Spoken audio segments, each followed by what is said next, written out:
All right, hello everyone. So we're here, first episode of our podcast, and I'm Mo.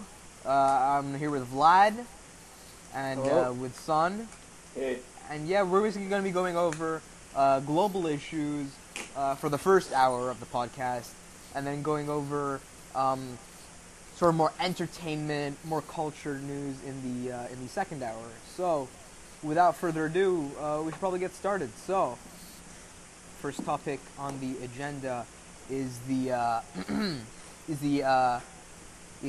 Pirate Bay co-founder Peter Sund being arrested in Sweden. 35 years old, he was arrested on the 1st of June. So, what do you guys have to say about that? Son, go ahead. well, you would expect this. You can't be in a run for like 2 years or anything. So, and he was in charge of Pirate Bay, and it was shut down multiple times, like Mega Upload, and it's stealing in pretty much every single country in the world. Yeah, you'd think So- he'd be pretty high. Whether that's justified or not, I mean, do you guys really think that Peter Sund, Pirate Bay creator, I guess distributing media online, do you really think it should be such a high priority for the United States in particular? I mean, Well, it You really have to- depends on how much money the companies are losing. but the thing is, Because though, of Pirate you have to Bay. take in consideration the fact that the companies which first started suing Pirate Bay were Swedish companies, so it wasn't like American companies or Central European companies suing him. It was the Swedish themselves Oh getting yeah. upset with him. So I don't think this is more of a American thing, but more of a Swedish thing, which is really surprising because you'd expect the Swedish to be more liberal. I mean, taking their track record, they're a pretty liberal country up there in Scandinavia. Yeah, but stealing is stealing. They're not gonna give you money for like shoplifting Yeah. in the supermarket. So Yeah, no, of course. I mean, like Saad said, running away for 2 years is simply unfeasible because Well, he he's did it. obviously He gonna did get do caught. it. To and be the fair. fact Get that caught. the fact that he hid from the authorities makes it even worse. So Yeah, exactly. if you have find it nothing really to hide, funny. you know. Yeah. Do you think he's just like streaking down Sweden or Wait. something? Was it Pirate Bay or was it Mega Upload who sent their servers to space? What? No, 'cause there was some Really? rumor, Did they? I didn't Yeah, hear no, that. No, yeah, there was some rumor that one of these illegal downloading torrent sites, right, were sending their torrents to space so that no country could legally sue them. Well, the moon has faster broadband speed than most of Ireland, apparently. So This is it. yeah, it Anyway. does. They have internet up there. Internet up there. I mean, So you mean you got like, I don't know, the remains of like Buzz Aldrin's or a toe or something up there. I don't know why he'd leave his toe up there, just using freaking Wi-Fi, Hey, you gotta do what you gotta do. Nobody can do without internet. So I guess. Yeah. Speaking of, what's the Wi-Fi password for this call? what? What's the Wi-Fi password for this call? I have no idea what you're talking Oh, about. hell, I don't know. Never mind. Yeah, we're cutting this out. I don't know. I guess what I'm trying to say though is, okay, yes, this is media distribution. Yes, it is illegal, but I think there are a lot bigger issues that they could deal with. Like the war on drugs, for example. I mean, it just seems like it's all fueled by money, and that's really how the world turns. It's all turned, money makes the world go round and whatnot. Well, like Vlad mentioned, it's a Sweden thing. They don't really have a drug problem. Really, this is the biggest problem that ever happened in their history. Like, nothing happens in Sweden. Nothing No, happens in Sweden. no, but I do think Mo does make a good point about internet censorship. I think that the government and companies in general are more focused with retaining money and profit rather than actually, solving global issues. Which I mean, if you're from a corporate perspective, it makes sense because you want to make your company profit, right? Yeah. But from a humanitarian point of view, obviously it's not the best. But if they did it the humanitarian way, they'd lose money, and the company Yeah. wouldn't really last too long. So that would, Yeah. in the long term, that'd be completely useless. So, Yeah, exactly. and like the U.S., they're having the war on drugs right now, and that's not working very well. You know- It's been going on for for a while. But Actually- that could be debated because they're not putting a lot of effort into that, to be honest. Yeah, Yeah. the But- drug violence only increased. Who knew? No, dude, but to be honest, Side. there's actually a bunch of rumors that are like spreading on social websites and like that are really obvious. Like I don't know if you guys watch TV shows, but a lot of TV shows nowadays uh, openly accept the like theory that the U.S. government is actually encouraging drugs in America because they know they can't stop the drugs being brought in America. So what they do is they're the ones responsible for the drug trade, but they cut in the profits. I mean, do you think a government would really do this? Like, result to actually taking part in the drug trade, but like, I don't know. This really sounds tinfoil hat to me. I don't go really deep into conspiracy things, but I don't know what they would possibly gain from the drug trade, unless Money. the cartels are somehow connected to Money, the it's all government. about In which money. case, that would make all sense. I don't know. I haven't seen the latest episode of Game of Thrones, so I don't know how the war on drugs is going on right now. But yeah, but I don't know. To be honest, which show? Just curious. There's a few. One of them was what's it called? Oh my god. Hey, Wait, you wait. could just watch a Vice documentary and get all this Wait. institutionalized, and you I'll can. find it for you. Oh yeah, person of interest. There you go. Person of interest. Person of interest. Right. Yeah. Right. So they Uh, encourage. Okay. Yeah, and I mean it's brought up in a lot of shows. I mean, this idea that the CIA and FBI kind of work on personal interests really often. I mean, it's prevalent, Bless you. prevalent in TV Thank you. quite a lot. Yeah. Yeah. I mean, Yeah. come on. Well, the CIA, I don't think it's personal interest. It's more just for the entire, organization. they've been partaking in a lot of coups throughout the world in the past 20th century. So Yeah. Yeah. there's an entire list of countries with regime changes. Which actually brings me to a really interesting idea. Do you think that, like somebody was saying, like all these new right wing and left wing radical parties rising in Europe, but also all over the world, You could. kind of brings back that sense of interwar years before World War II. Do you guys think this is becoming true? Well, I don't know. The trend going on in interwar years was that everybody was poor. Yeah. It was right after war. I mean, everybody is prospering right now in Europe. You gotta admit, Would nobody's you really suffering. say that? Well, come on, it's not I like think that's a bit of a stretch to say. 20% that everyone- unemployment everywhere, hyperinflation there and there. It's not that. I mean, honestly, it's more related to really just job market shrinking. Yeah. There's What- a huge influx of immigrants that just wanna. They just wanna. Yeah. Yeah, and then there's also the fear of cultural erosion from Muslims and things like that. So, Sorry. like in Britain, for example, they voted for UKIP. So, UKIP. Let's not talk about UKIP on this podcast. No. I mean, it's a bit early to get into the European elections, but I mean, look at it, the UKIP won in England. The Front National won in France, which is another radical party. A neo-Nazi party actually has a seat in the German government now. Wow. yeah. I Well, mean- they're planning to. The Bundestag is planning to ban them from elections vote in the future. I mean, come on. It's Germany. They're the least likely to have a Nazi group now because they have this whole collective feeling of guilt from World War II. It's going to And- go on for another century probably. So. Let's not forget, in Denmark, which again, another Scandinavian country that's considered, very liberal, the right-wing party won a majority in the European elections. Well, you see, there's a trend because most of the countries that you're saying they recently had a huge influx of immigrants from Northern Africa and the Middle East, and it's a really different culture. What about And, Hungary, for example, though? It's EU. They don't really focus on on EU migration because you just go back and forth. It's like a game of tennis.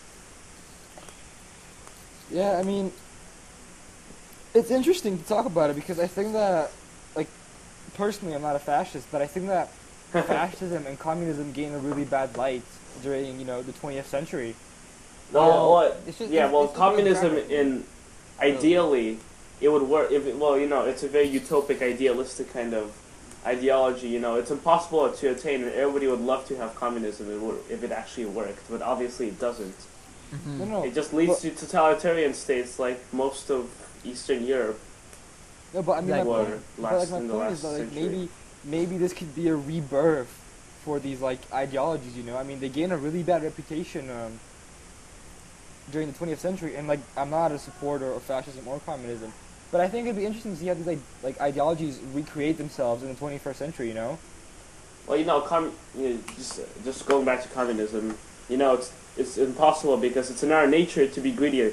Yeah, no, So- of course. Yeah. But I mean, And fascism That's what I'm is in every way like you can't possibly justify what would be a good thing. Maybe for the country you can, but for everybody else obviously not. yeah, so. but the thing is though, like if you look at a lot of communists in today's world, this idea of communism has really evolved already. I mean, when we studied 20th century, it was more about like the state and everybody being equal. Yeah.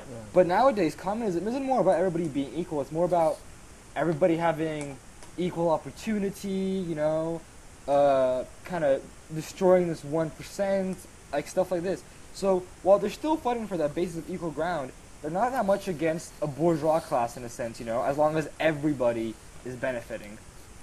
Which I think is a big shift in that ideology that was, for so long stuck on everybody has to make the same salary no matter if you're a garbage man or a lawyer. Well, yeah, it obviously evolved. I mean, the core ideology of communism before was, everybody gets the same. So the guy who works more gets more money than the guy who doesn't do anything, and that obviously doesn't work well. So No, not the American dream. no, No, it's yeah. I think a it's- hybrid it's an works outdated well. idea, to be honest. you know how most of Scandinavia, it's a sort of kind of socialist liberal union, if you could say. They have this kind of very socialist policy concerning civil Yeah, nobody policies like medical payments and stuff. nobody really knows what's going on in Scandinavia. Well, no, actually, I was reading it, like I was discussing yesterday with a British person, this EU elections, and they were saying Yep. how Scandinavia and Britain, kind of like nations which are, let's say, less geographically connected to like mainland Europe, Mm. are opting more for this, how can I say, like not really socialist approach, but more like independent approach, like straying away from the European Union. While Yeah. more central land Europe is opting more for like a federal like European system in a sense, Yeah. Well, It is, like yeah. like the European elections show, obviously that's not happening now. Like for the countries, the parties that were voted were very Eurosceptic. But the issue is though, like the thing is though, like you have to remember, France and England, like two major European countries, over 60% of their population did not turn up to vote. Like Yeah, out that's of a good point. out of the total European Union population, only 45% showed up to vote. Like I we thought like that- let, I yeah thought- like let that sink in for a minute. No, I thought there would be No. like a minimal amount of No. turnout. No? No, literally, like They I was just go with discussing, like 45% is what I heard from somebody, that only 45% of the population of the European Union showed up to vote, which is a I think we found a massive, flaw in the system. massive amount. I mean, if I they mean, put a like- minimum amount, and they can't really force people to go, Yeah. that's just gonna rub mean, the think West about it. and the Like, the think East about the it. wrong way. Europe has 505 million people around, right? Exactly. Like we need to let that. We really need to let that sink in And- for a second. So that's like half of America not turning up to vote. It's like, crazy. just to put it in when you perspective. Yeah. But I noticed a big difference is the fact that,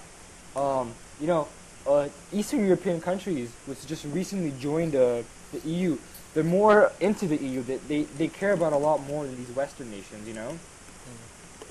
And I think the reason why they're becoming increasingly more Eurosceptic is because of the failing of the Eurozone. Recently 4 countries just got out of bailout. Greece is still just kind of there, losing the money, living Yeah, off benefits, as you could say, so... There's a Greek walking around with like a burning wallet. Like I don't know what's going on here. But I think the issue is also that nations in the EU don't have a common goal. Like nobody can deny that England really does not have the same views as France or Germany, Well, Like, I you think like that. there's just this collective logical fallacy, slippery slope. I think you're aware of this, right? Yeah. One thing may lead to one thing, and they just feared that they may lose their autonomy at one point, and that there's going to be this huge Yeah. European central government, and obviously they don't want that. So But the thing is, though, Scotland which like right now the new Scotland Yeah, separating exactly. from EU, Scotland. right? You see, there's even a balkanization of Europe going on. It's splitting apart. Catalonia, Scotland, all these other independence But the thing about movements. Scotland is though, like I don't know if you guys know, but Scotland is very, very pro EU. Yeah. Like Scotland is extremely pro EU. So Well, you know the reason, because if they get independence, they're not going to live off their own. no. But They somebody- need no, access to the European market. Yeah. No, obviously, but somebody made a really valid point that right now Scotland is not like breaking apart from England. Like, okay, it's a big issue, but you don't have enough votes, right? But like, The polls, they say Yeah. it's a kind of a 50-50 thing. Well, yeah, but the polls, they like. I mean, media likes drama, but the thing is, They love drama. yeah. Well, I it's mean, drama either way, so I don't know what they Yeah. would fabricate. I mean, but the thing is though, like I personally think that if the UK was to leave the EU, Scotland would just get like independence right away. Like their people would like a majority, 80-90% vote for independence. I think that. I Well, think the it would- referendum's a few months away anyway, and since the UK peace and pot, it has a significant amount of seats in Europe. They might just have enough votes for the referendum to leave the EU. The thing is though, Of course, that would be really bad economically for the UK, because then they wouldn't have Yeah. any access to the open European market. And the way EU treaties work is it's like a huge package. You cannot cherry pick. You have to take the entire package. actually, Nothing else. actually, that's not true. What's it called? No, that's the problem with Switzerland. You see, they recently had the referendum against mass immigration from EU countries, right? And Yeah. it's in the Schengen area, and of course they signed the Lisbon Treaty. No, but like what I'm saying is like I don't know if you guys know this, but England actually has a special deal with the EU. Like, you know how every European country has to donate money to the EU, right? Yeah. England pays less. Yeah.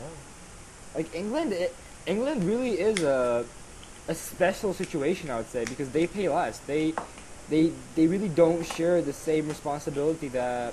Well, they're a pretty major economy, so they don't want to upset the Brits. So They're Well, I not gonna, man. Is that justified though? I don't know.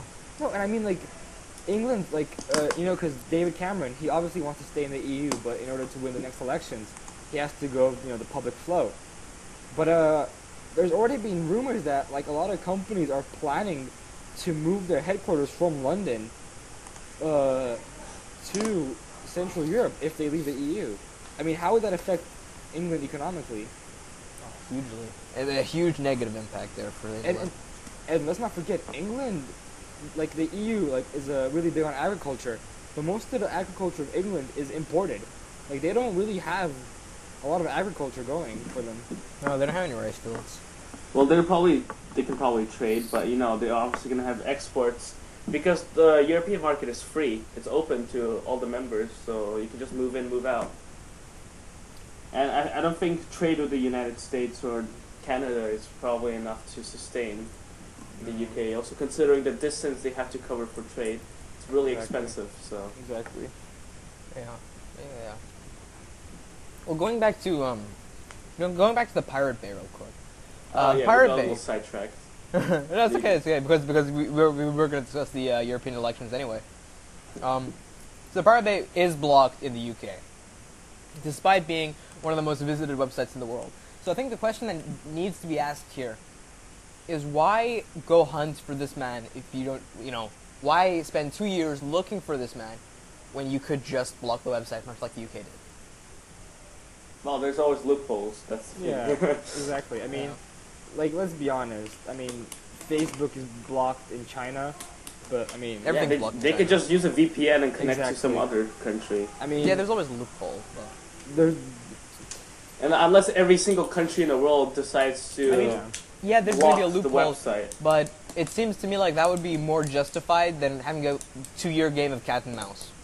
well, the thing is though. See, you do- and the thing but- is, like as you can see, the Pirate Bay, they switch domains every once in a while. They have this really obscure kind of TLD going. Yeah. For example, before Torrenters have no idea where to go. before .sc, they had .sx, and that's like in the middle of nowhere. St. Martin Islands. It's in the Caribbean. It's the most obscure place you could ever go to. So they had a vacation there once. They decided, hey, we're You gonna leave know, our and then they servers here. decide to block it in Sweden. They could just move to some Caribbean island in the middle of nowhere, But Good. like The move thing to is, the though- Bermuda or something, or the Cook Islands. I don't know. It just seems like a, albeit short-term option. It does seem like a better option than having one, long 2-year game of cat and mouse. But I mean, don't forget, he is paying £6.9 million That's true. as a fine. That's true. Which, I mean, I don't know how much money was spent searching Yeah, for plus, him. You know, they want to please But, the companies. I mean, like, I don't know how much money went searching Yeah. for him, but that's a lot of money. Yep. Concerning the guy's And then salary, probably. don't forget them being fined in 2009. Not only him, but the group being fined 3.6 million U.S. dollars. I mean, do you really, like, Sam brought up a good point. Like, he said, oh, it goes to the companies, Yeah. But, like, for the small-time artist, that's quite a lot of money. An artist. Yeah, I mean, like, if an artist gets, like, I don't know, even 10% of that, that's still quite a lot of money.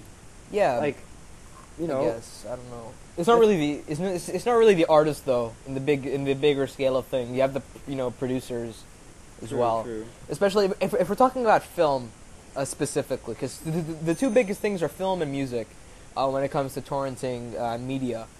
And so you'd have to go to the producers, you'd have to go to the artists themselves, the directors if a music video is involved, or in a film you have the directors. I'm actually really happy you brought up this idea of film, because somebody said that it shouldn't be a big deal because films make so much money, just from theater sales, Yeah. So do you guys think that this is kind of being over dramatized? I'd say yes. It's being over dramatized, but it Well, is the thing definitely is, an issue. If they openly say it's going to be legal, then a lot more people are just going to start downloading off the internet and stop buying altogether. Yeah, That's the Will thing. they though? But no. We're not saying make it legal, or put this thing as legal. We're Yeah, but saying that, inactivity just says the same amount. If they don't do anything, it'll be just seen as it's no, but neither is no it inactivity. repercussions. We're saying if it's over exaggerated. I think that enforcing it, maybe having an ad running before the cinema, or having some fines. I feel like they could focus more on other issues. I don't know what. It really depends on what's going on at the time, but I do think it's being over exaggerated because despite this, it's people a are going scare to torrent tactic. anyway. You have to admit, it's a scare tactic. They just want to scare the people off and not pirating, Okay, do you think anyone's actually really scared of torrenting? Well, obviously a not. large It's a number? kind of reverse psychology thing. In all the countries where drugs are illegal, people take drugs. Well, no, but like The that. Netherlands, that's they just- have the I don't least think- violence I don't that think you could if- possibly think of. Yeah, no, but I don't think I don't think if you went somewhere and they said all drugs are legal, that people would suddenly be like, hey, I'm not going to take drugs.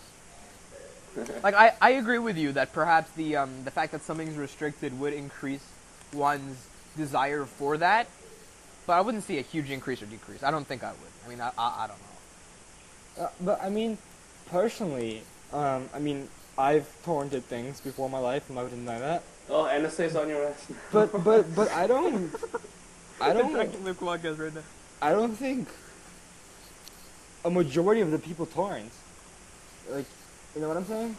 No, Like- people do, whether it be first hand or second hand. Like Well, I don't those think- little, when you go out. I don't know if they have these in Romania. They have a lot of these in Kuwait. You're gonna go out and you're gonna find a little boy on the side of the road, and he's not like poor or anything. He's just like you and me, but he's selling like little plastic foil CDs. Oh yeah, man, it's like You know what I'm everywhere talking in about. Vietnam. Yeah. Technically, no. that's torrenting. That's second hand. You didn't buy those movies. That's torrenting right there. Yeah, but I don't know. I feel like I think whether it be first hand or second hand, most of at least the developed world has torrented. Even if they don't know it. Like I know when I was a kid and I was buying from the little kid on the side of the road, I had no idea I was like doing something illegal. that is true. That is a good point. You can always pretend like you never knew this existed. Oh, pirating! What are you talking about? Oh, I'm a pirate. Oh, Who could possibly some do really something bad so jokes evil? make some really bad jokes and hope that the cops get off your tail. Just pretend you don't speak English. No speak English. No have no English. I was like, yeah, move along. But yeah, no. Going back to the topic, I do think it's a bit over exaggerated. I don't know. It just feels like a misallocation of funds, to be honest. Yeah, I remember like, The Simpsons. The Simpsons depicted this perfectly. Have you guys seen it? I don't Well, you know, They have- in hindsight, they're not really wasting a lot of money chasing the guy. Are you sure they're not? Well, you know, Sweden really has no other problems. They really have nothing to do. So, I mean, I life don't know, I mean, expectancy is good. The people are think- happy. You know, they I go think to that Yeah. a country with nothing to do is kind and of you a know bad they're country. politically I'm not gonna neutral. lie. They're politically neutral. See- Expenditure see- in the military is not that high. They Yeah, don't but send see, troops to Afghanistan. but So. you say that though. But then again, there are like I don't know if you know like the city of Malmo, right? Yeah, Malmo is a pretty dangerous city if you go to Sweden. but that's because all the immigrants are there. You know, there's Yeah, a yeah, see, yeah, correlation. but see, like you're saying, they don't have anything to spend money on. That's something right there. Well, you can't convert them. You'd have to convert You got them. all but- these different cultures. It's not They're about coming converting from them. third. It's about they're co- improving facilities. they're Yeah. It's not the facilities. Okay, dude. There are places with really good facilities, and yet, you know, there's still problems. Like, there used to be a lot of problems with Turkish immigrants in Germany, despite the fact that the majority of the cities had good facilities and all around, you know. See, the thing is though, The, I the think benefits were good. Okay, well, invest on creating a community. Honestly, I think the problem in there is that they don't assimilate, or at least they don't embrace some of the qualities of But I think at the culture same that they're time, going to. and the thing is, at the same time, I think you slightly overrate any. Like I don't think there's one state in the world where you can say all their hospitals are perfect. You know, Yes, all it's Well, their- possible. obviously, but you know, Sweden is as good as it gets in terms of life expectancy. yeah, but I if mean, there's a place that like all hospitals are perfect, I'd be there by now. Like seriously, I mean, No, the question. Sweden's where it's at, you know. Sweden. Yeah, You're I saying don't know. Yeah, no, as I was saying, the Simpsons depicted this whole allocation of funding perfectly. They have a man running through the, I think the Pentagon, and he's passing all these doors. One of them has like war on drugs, gang activity, and then suddenly he punches in this like really complicated code, and these doors open up, and it's like media torrenting and whatever.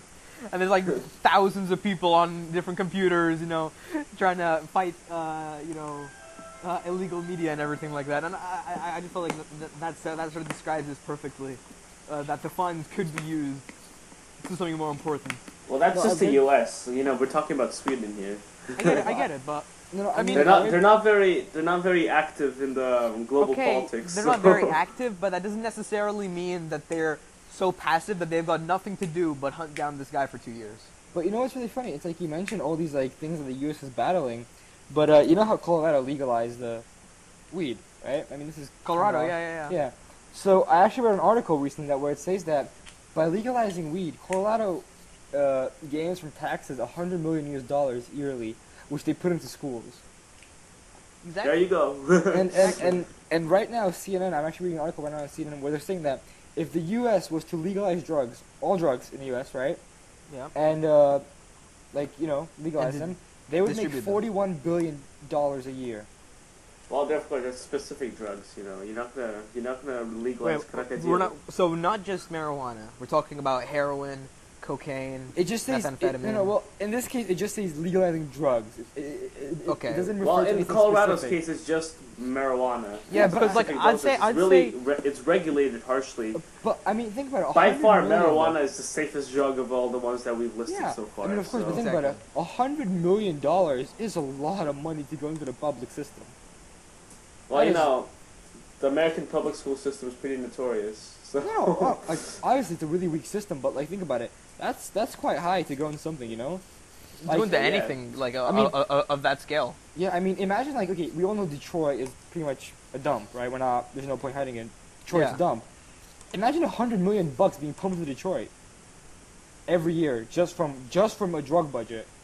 That's Just- a no, no, lot hang on, of hang money. Just for marijuana itself. But the That's thing with a the lot of U.S., money. it's a federal system, so they do what they want in their state, and they Do you can think the choose whether federal to give it to the What, central like- government. What is your view on federal systems? I'm Well, actually you know, interested. it really depends on the size of the country. Really, it makes it Okay, easier. so take like for example, take like, do you think a federal state of Europe could work? Well, then there's the whole nationalism problem. You know, we don't want to go in there. I mean, everybody in the U.S. has something in common. You I don't know, know. I don't know. I mean, I feel like But I mean, like, See, it's not, couldn't the Like, thing. I feel for the Spain US, is a good it's- example. It's a kind of federal system. They have autonomous region, but it's just too many cultures. They all want to split away from Spain. But it's only the Basque region, to be honest. And I mean, let's be honest, they're extremely radical. The Basque cannot really survive a day without the central government. Well, I don't know. Catalonia probably can. It's like a fifth of the GDP of the entire country, and you see, it's a good thing Spain doesn't want to doesn't want to get rid of it because they pretty much generate at least a fifth of the entire country's domestic output. So, I mean, but of course, there's the entire thing. It's multinational. The country. It's not really. It's a relatively young country compared to all the other European countries. It was a union of crowns. People didn't really have a choice. It's an artificial country, to say the least. The culture, Spanish culture is actually Castilian, from Castile. yeah. Yeah. Give me a minute, gentlemen. I'm just gonna go refill my drink.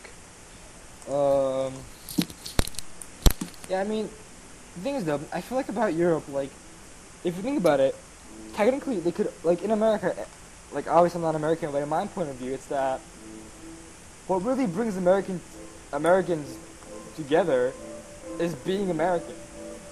I mean, couldn't the same work for Europe? Like, we're all European, but,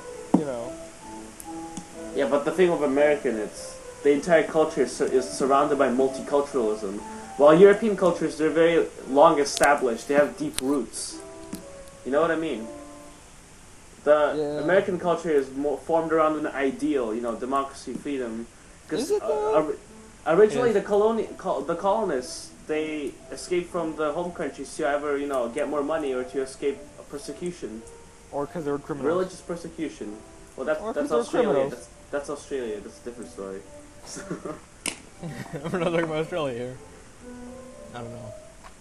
I don't know, I think, While Europe, it has really deep roots, long established cultures. It's going to be really hard to centralize the entire area and call it one nation. It's like calling Africa one nation. See, Africa's a good example. They're having like 1 billion different civil wars because the Europeans didn't get the boundaries right. So no, but I mean, at the same time, I mean, isn't like that new African, what's it called, the union form, what's it called? Like, you guys know what I'm talking about, right? Like some new the African... African Union, but it's just to help out all the other countries. It's not necessarily a cultural union. You know what I Yeah, mean? but yeah, no, like, what I'm saying, like, it wouldn't have to be a cultural union, but I mean, like, think about it. A federal state where they have, one government, but each state is run independently, like, with laws and stuff, like... Well, idealistically that would be a great idea, but that's not going to happen. Not in hindsight. I get where you're coming from. So, It's like the Arabs. They all have this pretty much the same culture and stuff. More or less, yeah, we all seem to dislike each other. Except they all hate each other. So yeah, there you go. We have fights over whose Arabic sounds better. You think I'm kidding? And same goes. Why isn't Moldova or Romania yet? There's some issues going. I mean, let's be honest. Moldova's in Romania because, It is, yeah, basically. It's all because of Transnistria. Yeah, I mean, we even have a region called Moldova.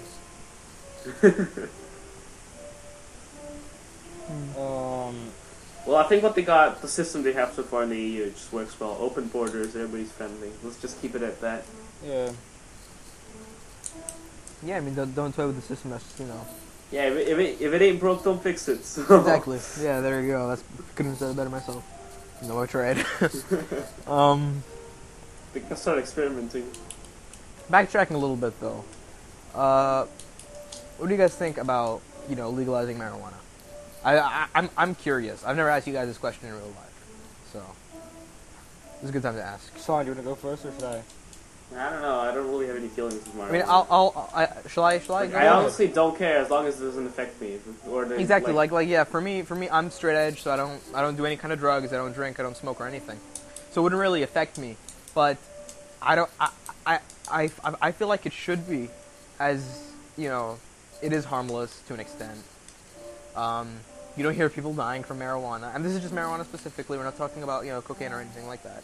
So I'd say well, that you know, as long as you don't abuse it. So as long as you don't abuse it, yeah. But in I mean, hindsight, it's probably that can be said for probably anything. safer than nicotine.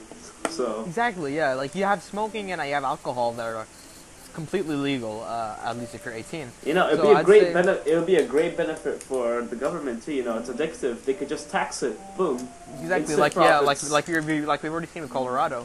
It just seems like it doesn't seem that there are that many negatives towards it. I mean, I don't see something that could justifiably say, hell no, we're leaving this out. We don't want this in our country. Other than the fact that Well, maybe there's a there's negative term. maybe There- they're there's- just worried about decreased productivity or something like that. But Perhaps, honestly, yeah, but that I don't know. We haven't seen many studies supporting that. I mean, it just seems like they're saying hell no because the term recreational drug has so many negative connotations to it. That's the way I see it. yeah. What For do you guys me, think? for me personally, it's more like the fact. I mean, I'm a very liberal person. If you want to do crack cocaine, go ahead, do crack cocaine. It's your life. But personally, what I think is the fact that so many people view marijuana specifically as a dangerous drug because, let's not deny it, a lot of younger kids these days do this sort of drug. Yeah. Well, so is alcohol and nicotine. Obviously, nicotine kills more people. No, So exactly. But the thing is, in my opinion, it's not just about marijuana, but this is about nicotine and alcohol as well. That a lot of these kids only do these things as a way because it is illegal. Personally, I feel that if this was legalized, people wouldn't do it as much because it wouldn't make them stand out as much. Like you hear kids brag about it. Oh, I did pot, or oh, I drank. And like it doesn't just give them that pleasure of doing the substance, but that also adrenaline pleasure. but then again, you never know. No, like obviously, but I'm talking about very general terms here. Like I feel like if it was legalized, less people would do it, and you could regulate it so much more easily. Like And then you get all the tax revenue from yeah, it. exactly. It's brilliant. I feel the same about prostitution. I would never personally use a prostitute, but I think prostitution should be legalized. It would make it a lot more there safe. are other problems like STDs and things, but No, as long as it's no. regulated strictly. No, but exactly okay, right. If Like you in the legalize- Netherlands, everything's legal. They just No, no. regulate it really well. No, So. exactly. Like if you legalize prostitution, right? You would ensure that the girls and males both use proper protection. Mhm. Receive proper medical care. People would be a lot more open about it. I personally think that these things should be legalized, but highly regulated, but still legalized because you make them safer, and I mean, you make money out of it. And And then you're not- again, it all goes back to society. Some countries they have, really high religious kind of society, strictly religious. Places like Scandinavia, it's about 60% atheist or so. Most of the countries there, they have a very kind of liberal point of view. It just comes down to changing the conservatives, and I don't think that's gonna happen too easily. see, It's not a the quick thing is- fix. The thing is, you say that, but take Romania for example. I mean, we're what 89%, Greek Orthodox. Yeah, but you're Romanian. But like, weed isn't. How can I say? Weed isn't a discussion point in Romania, and neither is alcohol. Like, we're very a very religious society, but No, but then again, it also relates to poverty. There are many different factors going in. Romania, it's not very it's not very good on human development right now. yeah, You have to also a good admit. point. But I do think that people tend to blame religion way too quickly for too many problems around the world. Well, yeah, the same thing goes for immigrants. You just want to blame something. It's like, yeah, exactly. It's like, oh, why are we recession? Religion. Why are we bankrupt? Religion. It's like, come on, guys. Yeah. My TDK presentation was partly tied to this. You guys, the sun actually came and turned off. I was doing my history. My cast. Exactly. Yeah, I didn't want to bother you. I knew you were doing your history.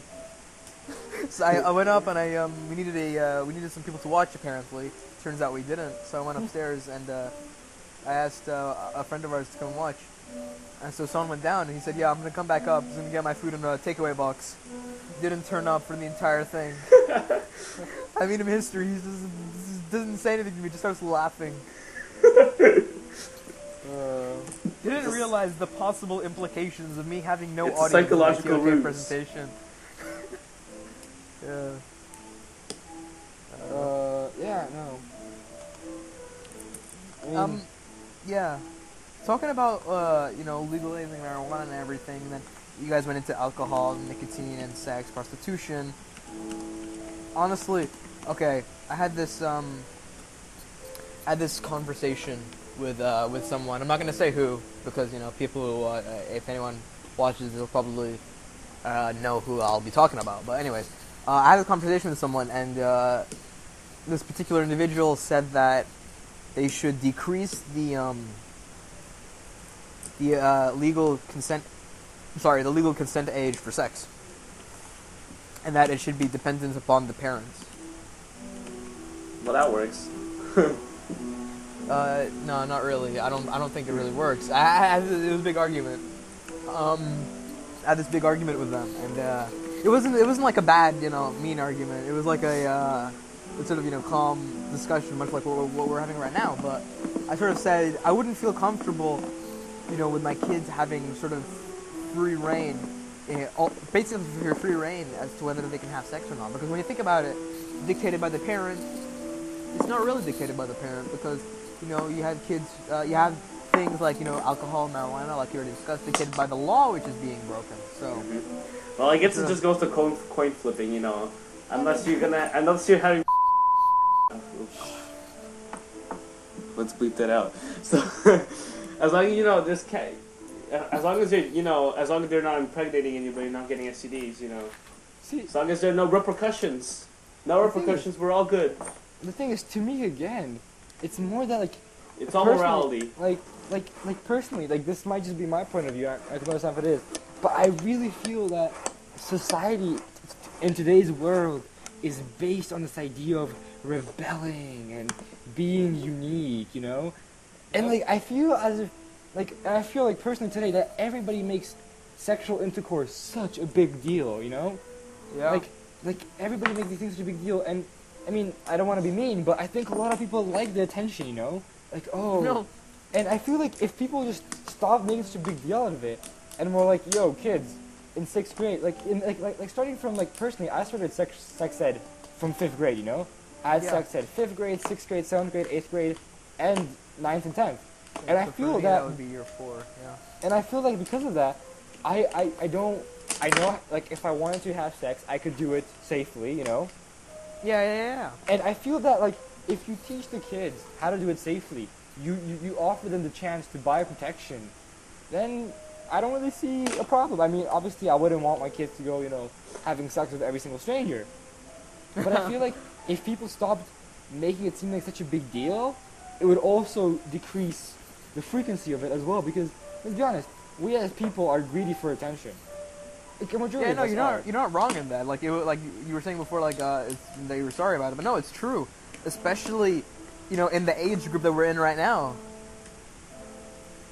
It's, everyone wants attention. They want to be the most popular.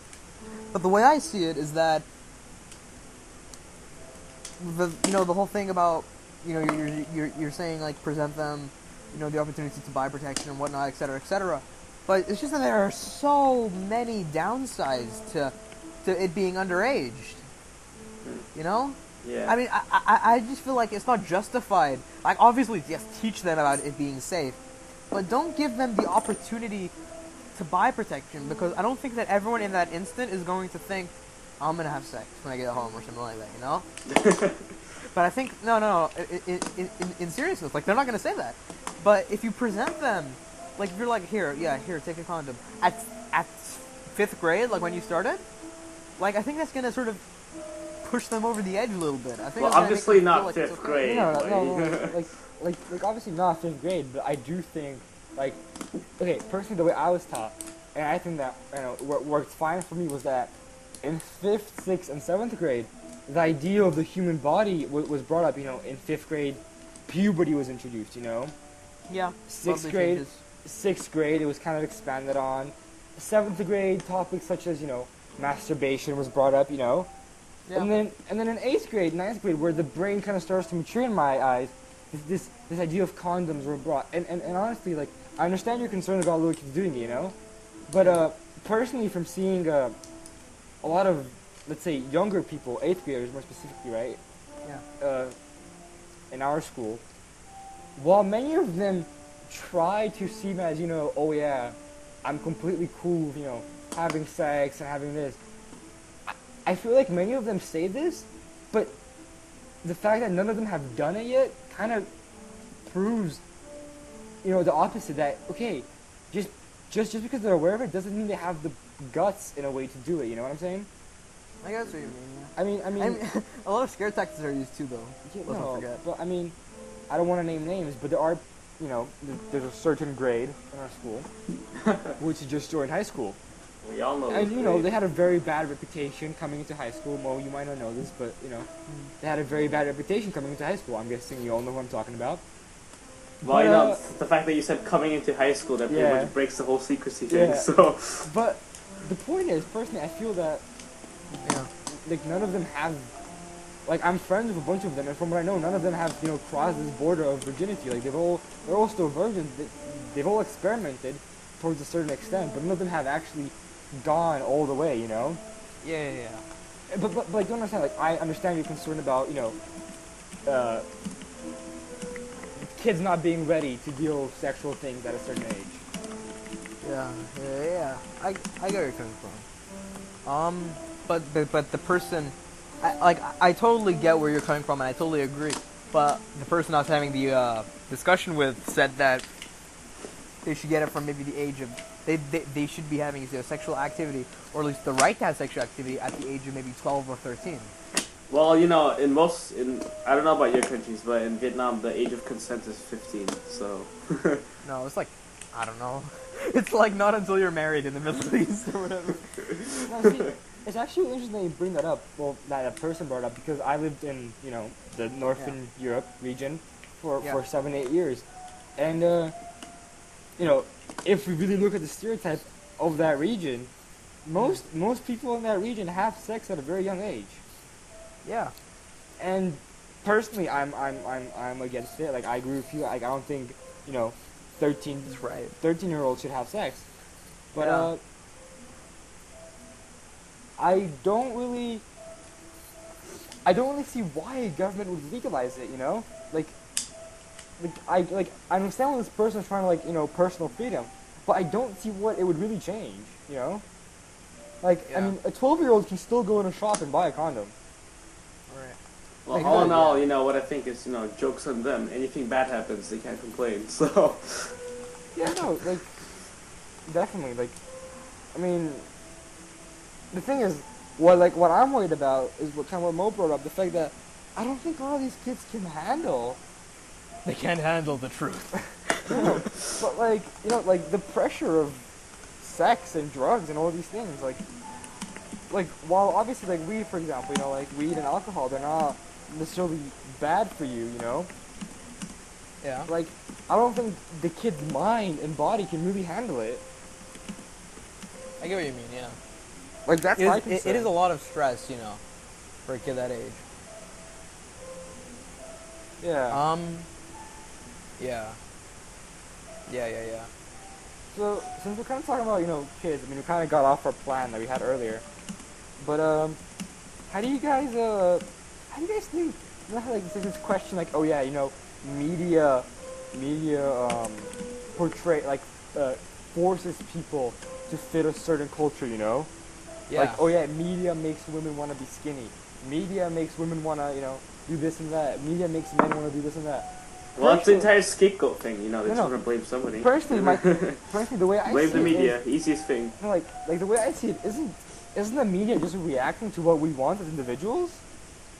Well, as if they've been going on for so long, obviously, the approval is pretty high. So we're influencing the media, not the other way around. Because what I feel okay, sex in the media is a really big thing nowadays, Yeah. But I don't think the media cares what they publish as long as they sell, you know? So they're obviously, in my opinion, they're obviously publishing sexual related things because that's what we want, you know, that's what sells. Man, if freaking green grass was what people wanted to like read about, they wouldn't care publishing about that because their profits is what matters to them, not this ethical idea, in my opinion. Yeah. Yeah, I mean, we live in an age where you don't have a, you don't have the average dumb consumer anymore. You know? Yeah, they're, This isn't when you had these big fashion chains, you know, anorexia or going for anorexia like Tommy Hilfiger or, you know, whatever. I just remember Tommy Hilfiger because that's what I was studying about before. But like nowadays people, you know, realize, and you know what, we're now like, you know, going into our sort of media part of the podcast. So I guess we can talk about Jennifer Lawrence, for example. Like we had a discussion this lab, didn't we? Yeah, we did. And she kind of, she isn't your typical skinny actress, you know, on the red carpet. You know, I think she kind of embodies this modern day perception of the everyday, you know, of the everyday consumer.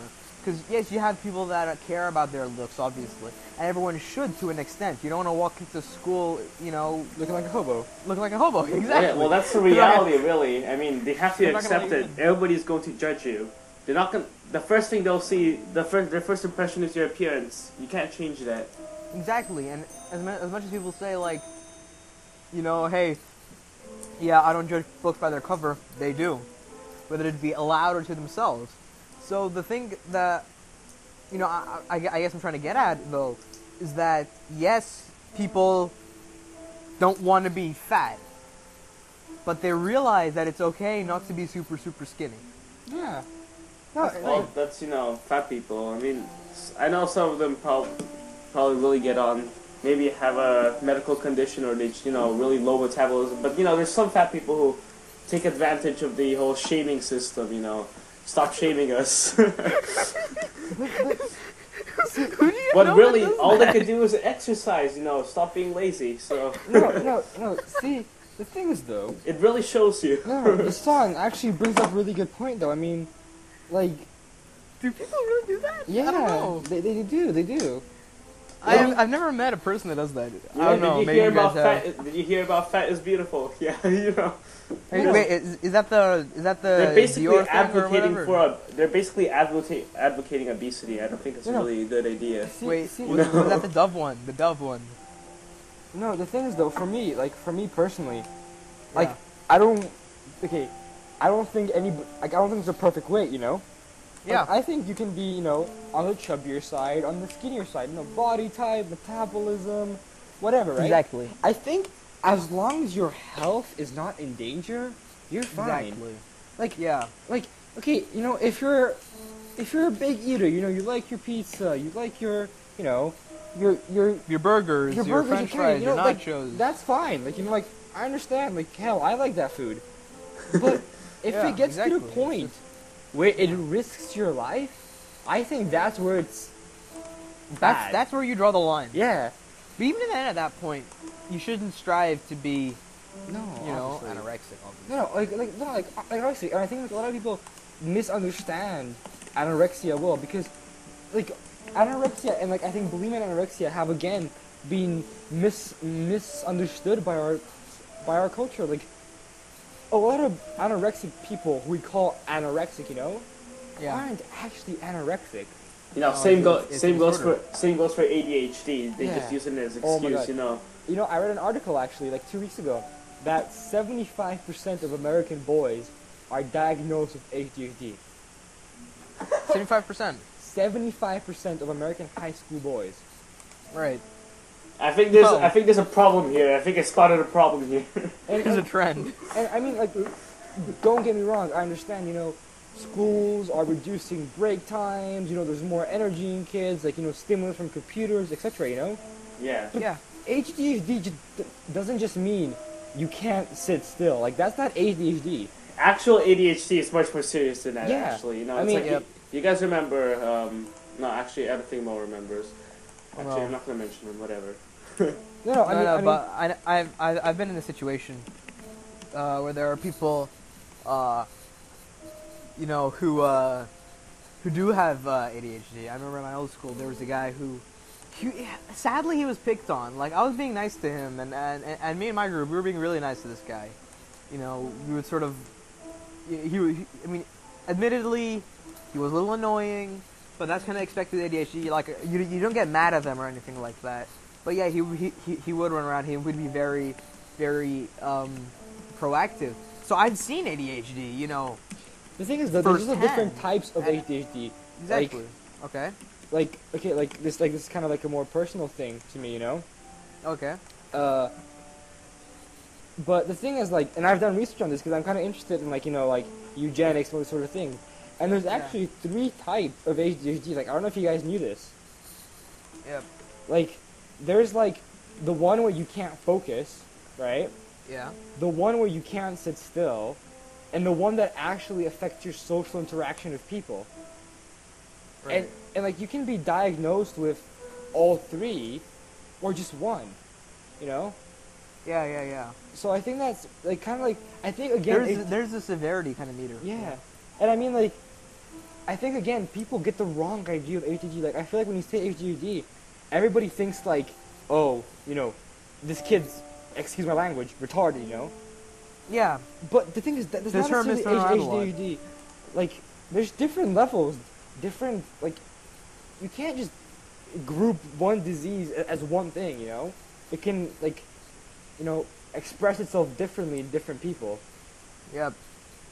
Yeah. I think yeah, they kind of overlap. Though I mean, if you just can't sit still and shake your leg, you don't have ADHD. So, but No, you know, no. some people Like- they just use it to get out of things. You know, have No, it and easier. actually, this actually brings me to a really good point. While I was studying ADHD, somebody brought up, you know, this idea of focus drugs. I don't know, I'm sure you guys have heard of them, right? Yeah. You know, like Adderall, Ritalin. like stuff like Adderall, you know. Yeah. And you know, there's conflicting arguments for both sides. Some people say that they don't actually work. You know, like I've heard people say like, oh yeah, you know, it's just like this placebo effect in your mind. You know, oh I'm taking the drug, I'm gonna focus more. Yeah. You know, and others have said it actually works. Like non ADHD diagnosed people take it and focus a lot better. You know, and Well, we don't know. As long as they have like some sort of experiment, like you know, give them a sugar pill, yeah, and then don't tell them anything and see if it works, or give them I don't know Ritalin and say it's a sugar pill. So yeah.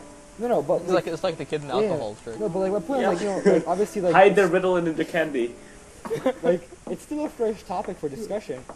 But my question is, do you guys think drugs like Adderall and like stuff like this that you know that help you focus Well, I've be never tried cons- myself. I don't think I know. No, but like I'm not talking about you taking them, but could Like they be generally, cons- mean. yeah, Vlad, generally. like I mentioned, our mutual friend who has ADHD, Yeah, no. right? I know, the, but I'm saying is You like know, Ritalin doesn't work on him. He said No. he said so himself.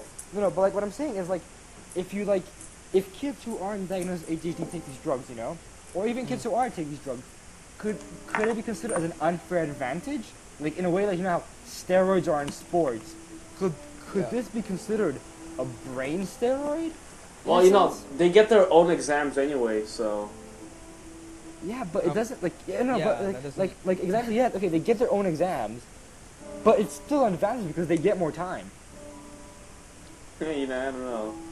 So like It really just goes out in ethics. You know, once they go out in the real world, you know, it's gonna go bite them back. So one day, Yeah. I don't know. Maybe it's a different topic. and you for know, another time. you have lesser chances of getting hired if you say you have ADHD. So I mean, yeah, so but you- I don't think so. I think if you can like show that you still have, you know, good results in school with like just by taking a dosage of like whatever your prescription is, I think you can be fine. Like for example, like for the IB exam, unless you have a really serious condition, they don't offer you any special circumstance. special advantage. But then again, the hirings, they give you a chance to see how you do first few days. If you're doing bad, obviously you're not living up to your resume. Yeah, obviously. So. Yeah, but that has nothing to do if you have ADHD or not. Well, Like Vlad that's said, just if to you prove that he's not Exactly, actually like ADHD. he's just incompetent, Yeah. Yeah. I mean, like Vlad said, you take your meds, you go in there, you perform well, no issues. They're not gonna be like, yeah, you've got like straight A's, pluses in all your subjects, but you have ADHD. We're not letting you in. Yeah. It's unheard of, and I'm pretty sure it's also illegal. Yeah. I mean, son, That'd be going back to our discrimination. mutual friend, he actually talked to me It's about. not me, by the way, if anyone's wondering. It's not. I'm not sitting here talking about me. It's not Mo. No, but since we're talking about him, son, I had a conversation with him. He's like, I personally progressed. Like he's like, when I was younger, I took the drug and it did help me, but it didn't help me to the same extent. But now he's learned how to, control himself through breathing exercises, meditation, etc. Mhm. And I think that kind of shows that, like, just because you're ADHD, diagnosed, it doesn't make you less performant. Or maybe it's just placebo. You never know. Yeah, no, like that's a point I brought up. The fact that there was a study done in Sweden where they gave only half the people the Adderall, Mm-hmm. but the others said they worked harder. So it's again this idea of, like, how serious is the placebo thing? Like, how true do you think it actually is? Well, it might, as long as it works. So, if they have placebo, then they don't have the condition, Yeah. But yeah, I think I think the I think we thing that's should- going with our yeah. mutual friend is really just, his brain. Yeah. It's growing out of it. He used to have autism, doesn't have it anymore. I think he's just going to grow out of like ADHD at one point. I mean, one can hope. I think a big thing is in today's society, like I said earlier, breaks are being shortened, where Yeah. we spend so much time in front of computers, and Like us right now. yeah, I mean, I think this might sound wacky, like tinfoil, but I think you will see in a sense an evolution in the human body as we become more dependent on this technological age. Mm. Yeah. I mean, like, personally for me, like, this might sound a bit racist, but if you look at the Olympics, right? Yeah. They actually did a study, like, why are Jamaicans the dominant ones in the running events, right? Yeah. And, like, not to be racist or anything, but they actually found out that the feet of Jamaican runners are shaped differently due to the fact that they spend more, like, time being barefoot, right? Yeah.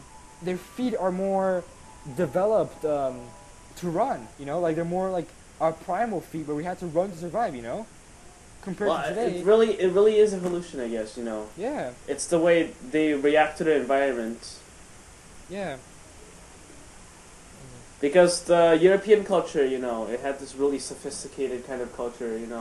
They developed things that would, make it easier for them. So naturally, the human body just adapts. but that's not just European. They culture. didn't need it anymore. That's They had like guns, general they had culture, though. I horses, think. They had armor. I think it's European culture. I think it's general world culture. Well, at some point in time, European culture was arguably Yeah. the most advanced in terms of technology. So All right, so I think Technology, that really sort of hits the bell here. Since we're moving into our sort of media hour now, sort of more, entertainment based. Let's talk about Star Wars. I'm gonna go Star Wars get something. episodes. I'm gonna go get something to eat. I didn't eat in ages. Go for it. Vlad and I will, yeah, so Star Wars. Vlad, you watched Star Wars as a kid. massive fan. Massive fan, man. When episode 7 was confirmed, I was just ecstatic. I was so excited. A lot of people were very skeptical, with Disney buying the rights and J.J. Abrams directing, but honestly, I think he's going to do a good job. And, we can tell because breaking news, Lupita Nyong'o and Gwendolyn Christie are now cast in Star Wars Episode 7. So, Lupita Nyong'o, star of, one of the stars of 12 Years a Slave, won the Best Actress Oscar, I believe. Best Actress. And Christy, Christie was in Game of Thrones, or still is in Game of Thrones, at least planning to join. So yeah, what do you think about what do you think about the additions to the cast? What do you think about where they're gonna take it? We have some pictures. There's on TMZ a lot of leaked pictures and everything about that. We know that they're moving to more practical effects. So you just what's your idea on the on where they're going with this? See, in a way, I'm hesitant because I've seen so many trilogies fail, but at the same time, I've seen so many trilogies succeed. I think what's gonna really make the difference is not necessarily the cast, but how they continue the story. You know? Right. Because I mean, like, Well, yeah. because like obviously the cast, you know, and their acting abilities really play a role, but if the story is weak, then you know, it's it doesn't matter how good of an actor you are. Yeah. So I'm personally what I'm looking for is not the cast, but where are they gonna go? You know, Empire is defeated. You know, peace is restored back to the you know galaxy. Yeah. But what happens? You know, I mean, is the Sith really gone forever? You know, is the Jedi Order like reestablished? Because like remember, like when they talk about the Force, it's supposed to be a balance between good and evil. You know. Yeah. And technically, when the Jedi Force was in power, it wasn't a balance because there was so much more good than evil. You know, which obviously from like our point of view is like, oh, that's good. You know, but it's like if you take it in the context of the movie, you know. Yeah. So I'm really interested to see how they can handle the story. Well, yeah, like, we know that it's going to be focusing, obviously after Return of the Jedi, the Demise of Darth Vader, and centering around a trio of young characters. So we can expect that these to be maybe, you know, the children of Leia and Han, or, you know, I would say the children of Luke. However, we're not going to be going into the expanded universe. It's already been stated by J.J. Abrams and by the producers that they're not going into the extended universe. Extended universe, obviously, including comics, video games, books, anything that came after Return of the Jedi is pretty much disregarded at this point in terms of the cinematic continuity. And, you know, really, where it's going cinematically is the main storyline. Anything after that is considered as legend, perhaps alternate timelines, alternate universes. It's canon, pretty much. It's canon. Yeah, you're right. That's a good way to put it. Essentially, this is a totally original story. We know that Han Solo is playing a large part. That's been reported by numerous sites. They're shooting, like I said, with practical effects. They're already in Abu Dhabi. They're filming Tatooine sets on there. So we kind of get an idea that we're getting the sense of familiarity. I'm not even gonna bother to say that word. It's very familiar to us, you know? Yeah. We've always got Harrison Ford back, Carrie Fisher, Mark Hamill, Anthony Daniels, Peter Mayhew, and Kenny Baker. They're all going to be reprising their roles, you know, as the original crew.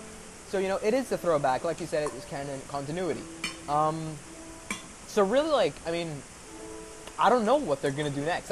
That's sort of the thing.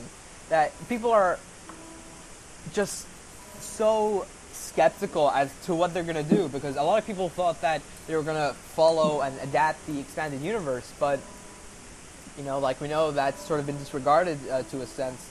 That's not happening. You know, so, honestly, yeah.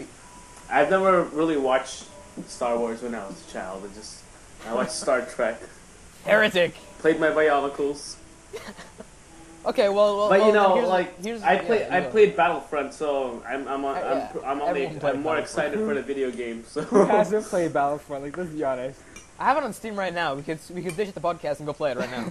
I mean, like, I remember being like, you know, 6-year-old lad, like waking up at 5 a.m., going on Battlefront, you know, loving the game. And I think you really brought up a good point, Mo, about like how it's like a new universe in a sense, you know.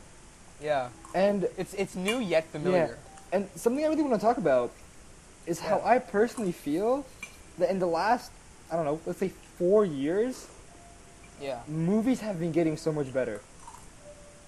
Like, I feel like 2000 to 2010 was, you know, a dark age for movies. But then when they started bringing stuff like, you know, in general, of course. Yeah, well, there are some films that shine out. Like, obviously, there were some amazing movies, but I feel like like more specifically, like let's call them, these nerdy movies, Comic books. comic This movies, is yeah, the age of comic yeah, books. like when a Marvel brought out the Marvel universe, I think that Yes. really revolutionized the movie. I think the best thing to happen to the entertainment business is this Marvel universe. Iron Man, Yeah. Man of Steel, etc. I think this really brought cinematography to a whole new level, because Yeah. right now it's not just like, oh, I'm a director, I'm gonna dish a movie out. It's like, no, I'm a director. How can I make not just one movie, but a lot of movies correlate? Yeah. Yeah. It's they pay close attention to the source material. Yeah, and I think But the thing about episode 7 is that they can't do that. So, let's do an exercise here, because you mentioned directors not wanting to churn something out. They want to pay attention to it. So put yourself in the chair of J.J. Abrams, the writing crew, the directing crew. What would you do to progress the story? Both of you guys. Even Son, who hasn't, seen Star Wars at all. What seems like the next logical step? To a Star Wars fanboy and a person that's never really been invested. well, personally, what I would do is I would, first of all, I think the way they left off Leia and Han Solo, Yeah. I think they should have some sort of not obviously base the entire movie around it, but have some Yeah. sort of closing section of what happens there. Yeah. Similarly, I think we should see what happens to Luke. Yeah. I mean, he is the only Jedi left in the world. As of now, yeah. Yeah, I want to see what happens, honestly, to the entire galaxy. Like, okay, the Sith Lord is gone, but we've seen so many times, through the droids, through the Sand People, that there are all these dark groups, that pose Yeah. threats. I want to see how the government, not the government, how the galaxy reforms. Does the Republic come back to life? What? Yeah. I get what you mean. And for example, the stormtroopers. I think stormtroopers. Personally, I love stormtroopers, and I think they're such an interesting part. Cause think about it. When they came out in Episode 2, everybody loved them. I mean, they were just kick-ass guys. Clones, super athletes. Yes. And then- models. And then they were converted to the bad side. Yeah. And yeah. the thing is, they weren't converted because of personal views. They were converted because that was their job. They just follow They're orders. just following orders. So it's like, yes, you're right. now that the Sith is gone, do they follow Luke? Do they go back to the Republic? Well- are they all what happens? Are they all kind of sounds evil, but murdered? Because what happens if they turn evil again? I think Yeah. I think I'm pretty sure the Ewoks ate them all. well, remember there's a lot of them, not just on the planet. Yeah. I think They're everywhere. Yeah, I think We need to remember this is a galaxy-wide conflict. yeah, and I think that personally, I think Episode 7 should be kind of a closing act of the previous 6, And and an only opening from for the- Episode 8 should they progress into this new idea that you brought up, Leia and Luke's children, etc. Right. Because I feel Right. that if they just abandon what happened in in Episode 6, it will just Yeah. leave so many questions unanswered, like where did all the Sith's army go, Which rebel becomes the leader? What happens to the galaxy? That's yeah. I mean, that's I personally kind what I of would agree do. with that. Okay, well, I know that we're gonna disregard the spin-off films, right? Yeah, We're of course. focusing on the Yeah. single trend. Yeah. Right. Okay. None of So the then what I'd do cartoons. is, I sort of feel like, yes, they should close it, but I think they should close it with the opening and the introduction of what happens afterwards. Exactly. And There you anything go. after that can be. I'm not a fan of flashbacks, like an overused flashback, but it can be mentioned in passing because we do get a pretty good idea of what happens afterwards in terms of Han and Leia, in terms of what happens to the rebels. I mean, I guess that they're all happy now. It's just what happens after that we need to establish. Wait, And I no. think that maybe if they throw us into the thick of things, that I wouldn't say throw it into the thick of things. No, that's not what I meant.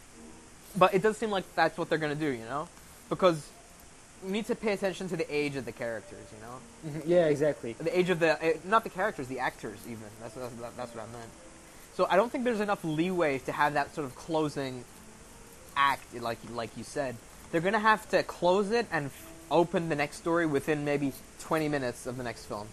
Yeah, just the question is it going to be another trilogy or is this just a standalone? Another trilogy. Oh, We don't There's know. a trilogy of 3 films plus another 3 spin-off movies. Hmm. So in total, there's 6 movies. Hey, wait, Mo, I actually have a question because Sam wouldn't, Yeah. we both answered this. But you know how the movies came out really weirdly?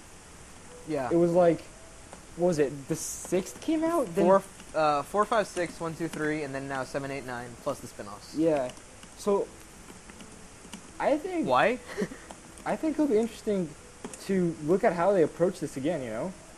Yeah, because like it's something that's been untouched since the 80s, 70s. Yeah. So it's like it's like fossils. Yeah. Yeah. No, but I do think cinematography is taking a turn for the good. VFX Because- wise, yeah. Because I don't like CGI. no, personally for me, it's not even effects. I just think that, in a sense, movies got so repetitive in the 20th, like the 90s and the 21st century. Like, we have, like, I don't know if you guys know the movie, but Transporter, with Bruce Yeah. Willis. Literally made. I thought it was. I thought Transporter. I thought that was. Oh, sorry, Jason. Jason Statham. Yeah, sorry. Yeah. Jason Statham. Literally. Whatever. They're all bald anyway. Literally, it's 3 movies with him doing the same thing, Yeah. And then we It's have like Taken as well. Yeah, and then we have like what's it called? Ghost Protocol. What's the entire thing called? Mission Impossible. Mission Impossible. Yeah. Bless you. Ghost. Bless you. Ghost Protocol. Follow same storyline. Lonely agent. Has a reluctant Yeah. partner And- and doesn't work with. And like personally, I feel Buddy like cop. like bringing in comics might be a bit nerdy or like too much sci-fi, but at the same time, I feel like it kind of diversifies the market and the product itself. Yeah, it's to be honest, it's the only thing that's super original nowadays. Yeah. Because there's so much you can do with it, especially with the Star Wars universe. You know what? I'm expecting a big death in the first film. To be honest, I'm Yeah. expecting someone to die. Something to have something big True. that. I mean, they need that, That Because- Shyamalan 'cause- twist. Yeah. The Shyamalan twist. That's what we call it. The Shyamalan twist. Just because, like you've said before, they're relics now. You Yeah. know, the original trilogy. So what's going to make Well, not the relics. modern I mean, audience The third one came care? out like. Third out came out like 10 2005. years ago. Yeah, 9 years ago. Yeah. Like, what's gonna make these people care? Because you don't have the same Yeah. audience from the '80s. Like, you're gonna have people that have been fans of this all their lives, whether they saw it in Yeah. theaters, or they were like me. I remember my uncle introduced me to Star Wars. He bought me the VHS, and I remember exactly how it looked like. It was the triple box set, and that was like, yeah, that's like childhood moment right there. Big gold Yeah. stamp on what. No, dude.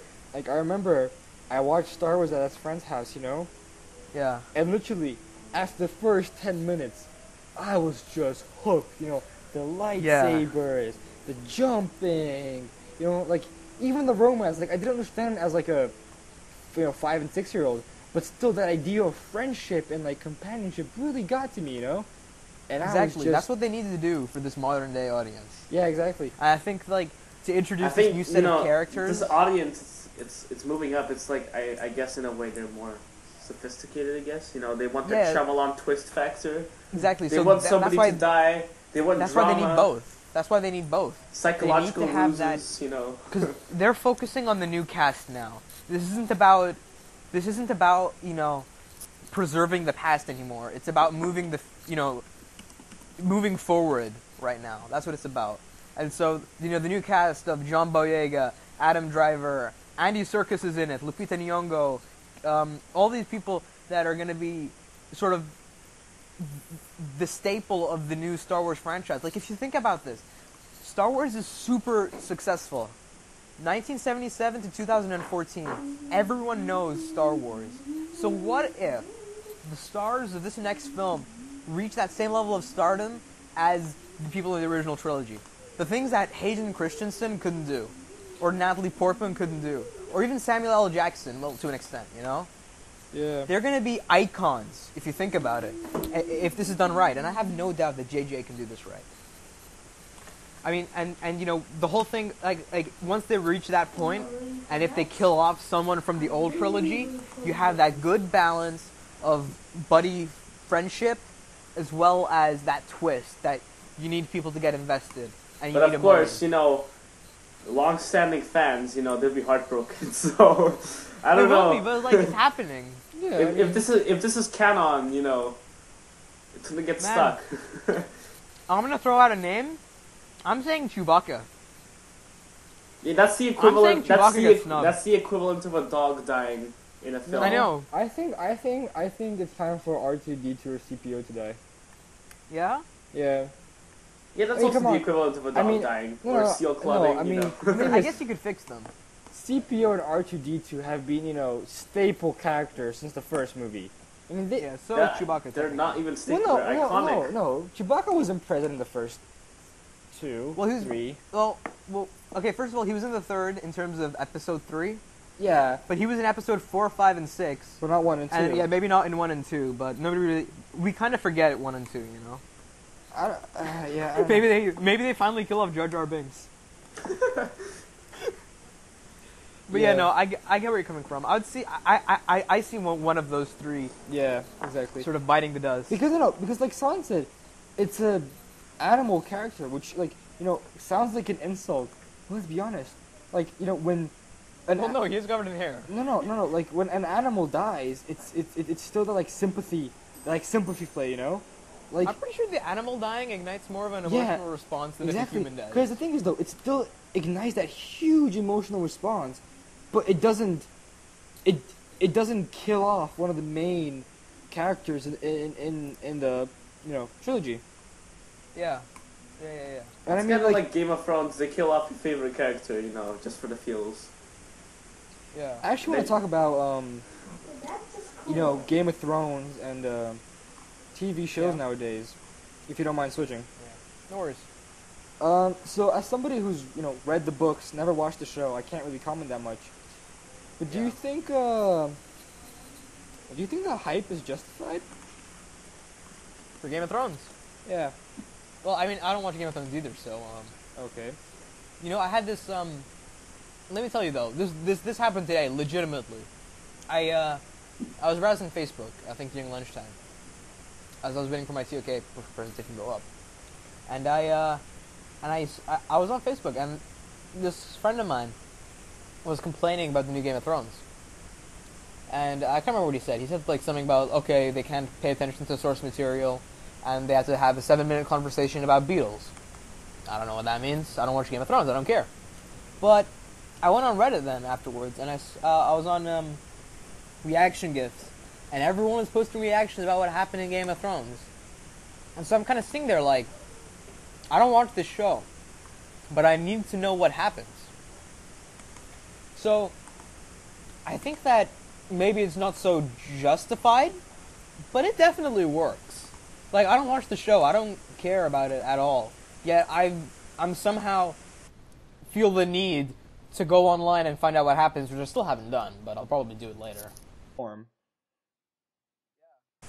I mean, that's probably why I do it, to be honest. Like, I'm not gonna lie. I'd watch it so I could get into all this, all this news everyone's talking about. Like, I have no idea what's going on. Everyone's talking about how this dies, how that happens, and whatever. And I'm sort of sitting there like, I have no idea what I'm doing. Yeah. So it is. I mean, it really does get to you. You know. It really does. It's crazy. Yeah. Honestly, the same thing with Breaking Bad. Oh god, don't get me started. I watched Breaking Bad. I saw the ending. I was sad that it ended. I'm glad they did it, but it's really much the same thing. I mean, we'll go over this maybe in a later episode, but like we already briefly said, this is the era of the movie blockbuster, of the superhero movie blockbuster, right? Yeah. But in terms of TV, it's the era of storytelling. People don't care as much about 24 or CSI or NCIS or whatever, because it's just the same Is old, that Harvey? stuff over and over and over again. You know, it's really about these new stories, and honestly, I think that the thing that really introduced this was The Walking Dead. You know, The Walking Dead, like a comic book being adapted into a TV show. That's The Walking Dead is the only one that really did it well, to be Huh? honest. And then now you have things like What did I say? Gotham, Constantine, The Flash, Arrow. That's just in the comic book realm. Now you have story-based, like hell, AMC's slogan is because story matters. Like, it's important nowadays because everyone's seen everything in terms of action. There's nothing new that you could do that's gonna wow an audience in terms of VFX or explosions and fighting and combat or a chase scene or whatever. It's all been done. It's all about your investment into the characters now. Yeah. And I feel like this is a golden age to me. Yeah. And you're gonna have people in like 20 years looking back and like, wow, Breaking Bad was pretty damn good, you know? Yeah. I mean, to me, how it really seems like I said earlier in the podcast that to me this Yeah. since 2010 is this golden age of cinematography coming back.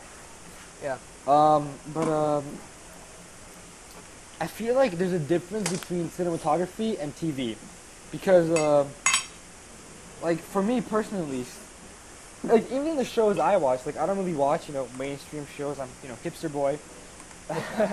Underground rap. Yeah, but I feel like at least that the movies that are made in today's world, in the movies it's more about how can I say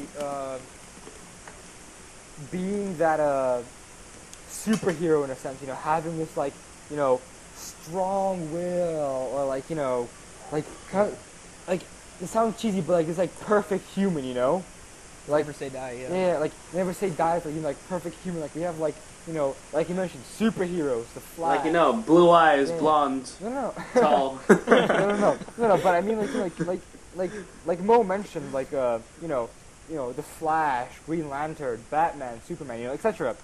But at the same time, we still see like the super fighter in Die Hard, Transporter, Ghost Protocol, John McClane. Yeah, but the thing is, like, when you switch to TV, in my opinion, TV's a lot more personal and dramatic, like like Breaking Bad. Like obviously I know what the show's about, like never watched it, but I know what the show's about. Like the fact that it shows like that struggle of the ordinary man. You know what I'm saying? Like that struggle of the ordinary man to I provide get for what you mean. himself and like. Maybe Breaking Bad isn't the best example. Yeah, but I do get where you're coming yeah, from. like, I feel It is like a lot more. It's like there's a personal. big difference. Like TV shows are meant to kind of have a deeper connection because obviously they go on for a lot more. Yeah. Like honestly, like if you want to adapt something like a book, like sticking incredibly to the source material, TV show is the way to do it. Yeah, no, definitely. And honestly, Like Marvel and DC, they have this knack for making movies. At least for The Dark Knight. I mean, for the in terms of DC, Marvel almost everything they do, but it's really tough. I that want way. to see how And I remember I was watching an interview with Will Smith, and he was talking about working on Fresh Prince, and working on big blockbuster movies, and he said something that goes along the lines of, on TV you're gonna have to over exaggerate a lot, Yeah. because it's a smaller screen and there's more of a connection between the people sitting in the living room or huddling around the TV than the people sitting in a giant theater or watching the screen. Yeah. There's a lot more of a connection there. I thought that was Yeah. interesting. Yeah, no, like I definitely agree, and this might sound a bit, hyperbolized, but I do feel that in the future TV series will become bigger deals than what's it called, than movies. Like I feel like all the big movie stars nowadays, Yeah. Will Smith, blah blah blah blah. I think in the future, rather than hearing oh, movie star X is playing in like the new movie, it'll be no. This like actress or actor is playing in this TV show, you know, and started Yeah. off by doing this film, rather than the other way around. That's a really interesting way to look at things, because you got people like going back to French Prince. Going back to Fresh Prince. Everyone knows Fresh Prince. Yeah. It's one of those TV shows that are like timeless classics. But you associate the term timeless classics with films. So I guess that I kind of see where you're coming from. The way that we're going into a time where Walking Dead, Breaking Bad, House of Cards, even Game of Thrones, these are going to be regarded as classics in a time, and they're going to be called classics in a time where we're going to have a lot more TV shows.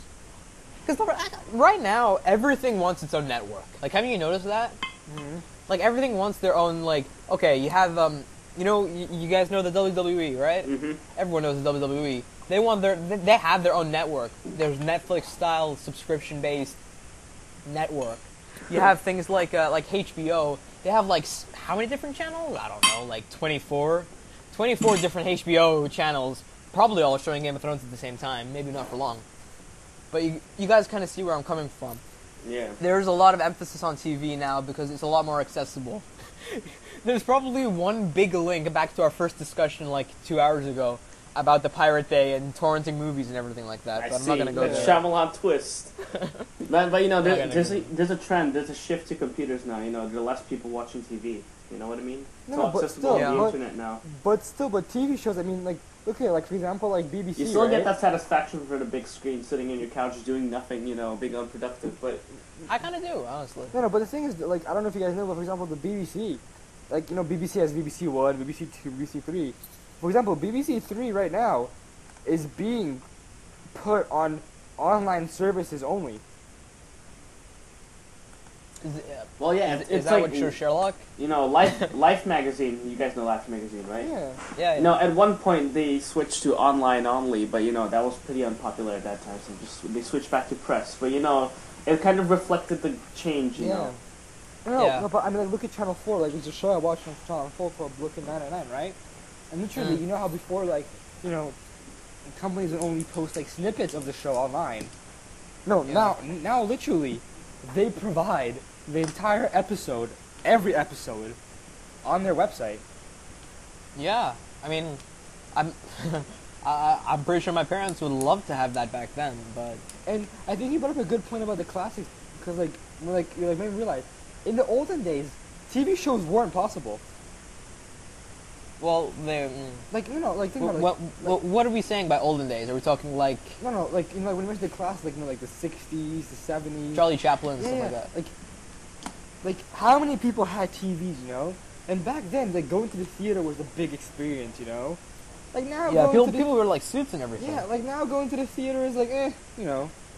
Okay, we'll go, you know. Like, relaxing night out. But, like, Actually, nowadays...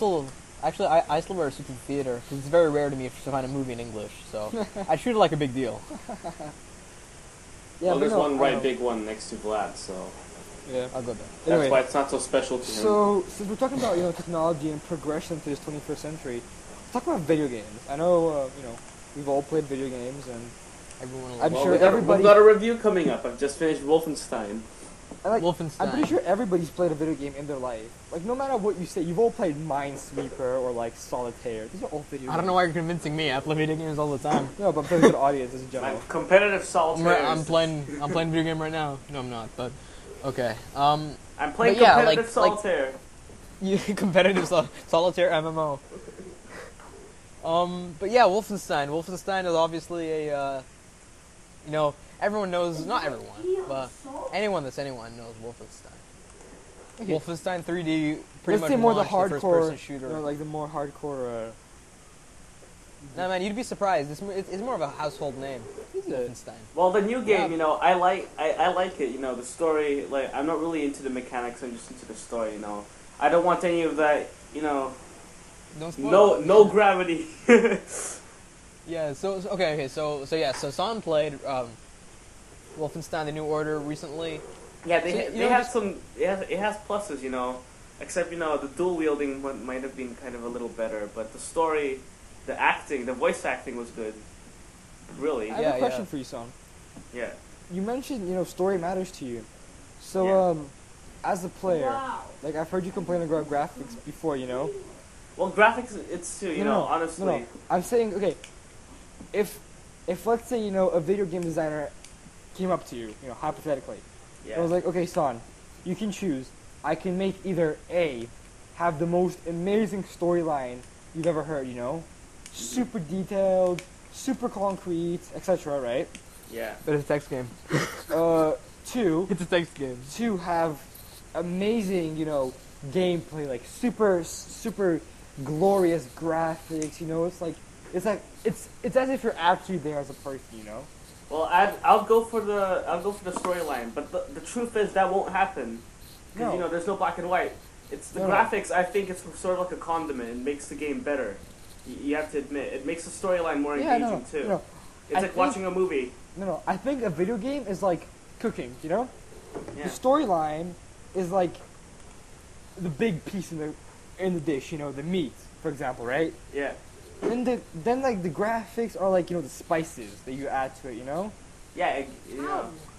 Well, it's more like the green stuff that you don't eat, but it makes it look Yeah, sophisticated. that works too. That works too. Yeah. And well, it's a good game, except there's some quirky game mechanics. The really archaic armor pickup, health pickup thing. It's How's it- What do you guys 'cause think about esports as a profession?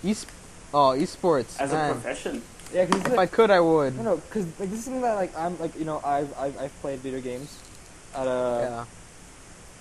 I've played video games at a competitive level, Yeah. and League, right? Yeah. yeah, no, not League. I've played RuneScape at a very very high Right. level. League I've played, but not at the same level. And I was wondering, like right now we're seeing this transition. Like, I don't know how close you guys keep with the esports scene, but Yeah. I even though I don't play Call of Duty, etc., I try to follow as much as possible. And there's players well into their 30s playing Call of Duty, playing Counter Strike, and Yeah. like you'd be surprised. Like obviously their salary might only be like 20-30K a year, but then on top of that they have sponsorship. Yep. They have You have regionals as well. yeah, they have streaming, which is massive. I don't know if you guys go on Twitch or like Azubu. Twitch, man. No, let me tell you. I was on Twitch yesterday. I was watching the Smite regional qualifiers last night. Team, what was it? I think it was Cloud9 against something like Bloody Hand or something like that. Blood Hand Gaming. I was watching that. And let me tell you, esports is a crazy thing right now. Yeah. No, and like It is a hot topic. no, exactly, and like I know you guys aren't big league fans, but I was a dedicated league player for a super long time, Yeah. and now I'm taking a break. And when you follow, like I don't know if you guys followed the League World Championship, but people were raving about the Dota one, like the Dota pulled like 2 million viewers or something, Yeah. And, okay, put it this way, the League Championship, only from China alone, pulled 7 million viewers. Yeah, League is big. And then, okay, League is big. and the thing is, like, realize this, the world, championship was held at like 1 a.m. China and Korean time. Wow, seriously? And they're pulling, both these countries are pulling 7 to 10 million viewers. I mean, the American, I guess, weekly tournament pulls, Yeah.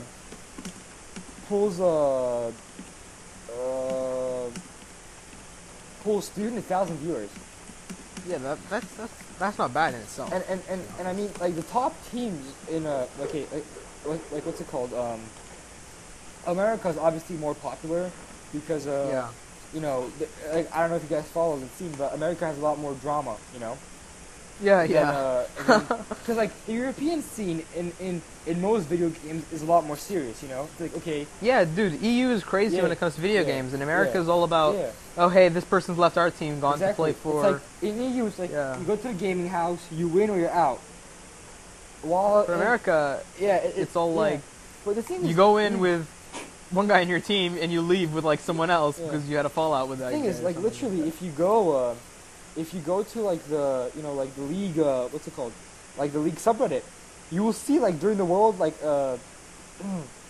like the world event, you know, that like literally these things were making the front page.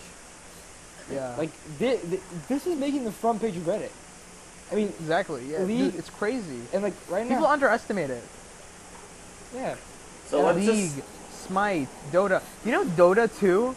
Do you know how much money is in the international prize pool? yeah, $7 million. yeah. I know, and like this might seem crazy to you, but like the league has an LCS, which is like run by Riot, the funding company, right? Yeah, yeah, yeah. And each player gets salary of $50K. It is, exactly, it is like, I mean, And hey, it's big. no, you have to and- look at the Korean teams, man. No, it's, no. It's an entire stamping. no, son. The thing is, that's not true. Have you Literally. seen competitive Stargate? That is No. insane. No, son. But like, hear me out. Koreans, like, there's no doubt Koreans are the best players when it comes to these games because their infrastructure, Oh, is The beyond. internet is insane. No, dude. It's not even that. Their infrastructure is beyond amazing. But if you look at like in terms of money, Koreans and Chinese make a little money. what? But in Europe and America, if you play in the LCS, the league championship, right? Yeah. You get paid $50,000 for 10 weeks. It's a lot of money. This is It's a 10 lot. weeks. You play 8 of those weeks, you play 2 games a week, and in 2 weeks you play 4 games a week. Only for Hey, yo, that. you guys think we should open up an esports team for cast hours? honestly, and and We like can play Minesweeper. dude, Minesweeper. you'd be surprised. In America and even in England, universities literally host competitions that pay. I know in America, the champions, it was like Texas University or something, right? They got $30,000. From esports. Yeah. Yeah. No, and this isn't Riot sponsored. This is universities Universities, and people yes. sponsoring this. It is, it's like college football all over again. You know, no, like honestly, Yeah. like obviously Dota's huge. Like I'm not trying to be a League fanboy, but League is such a dominant sport. And like It is like there's no denying it. Like personally, I really just don't like the game. It's just me, but I can't deny the sheer Yeah. popularity of League of Legends. And the thing is though, like like we've talked about like why you don't like the game, like 'cause, we've talked about it. And something I forgot to mention to you is the fact that okay, like you mentioned Dota, right? Yeah. Valve, obviously encourages Dota as an esport, but it still focuses as an MMO, On the other hand, we so. see a different approach from Riot because what Riot does is, Riot is not treating League as a game anymore. Riot has literally labeled League of Legends as a sport. Wait, I don't get it. So, by definition, sport is supposed to involve some sort of physical exertion, right? Yeah.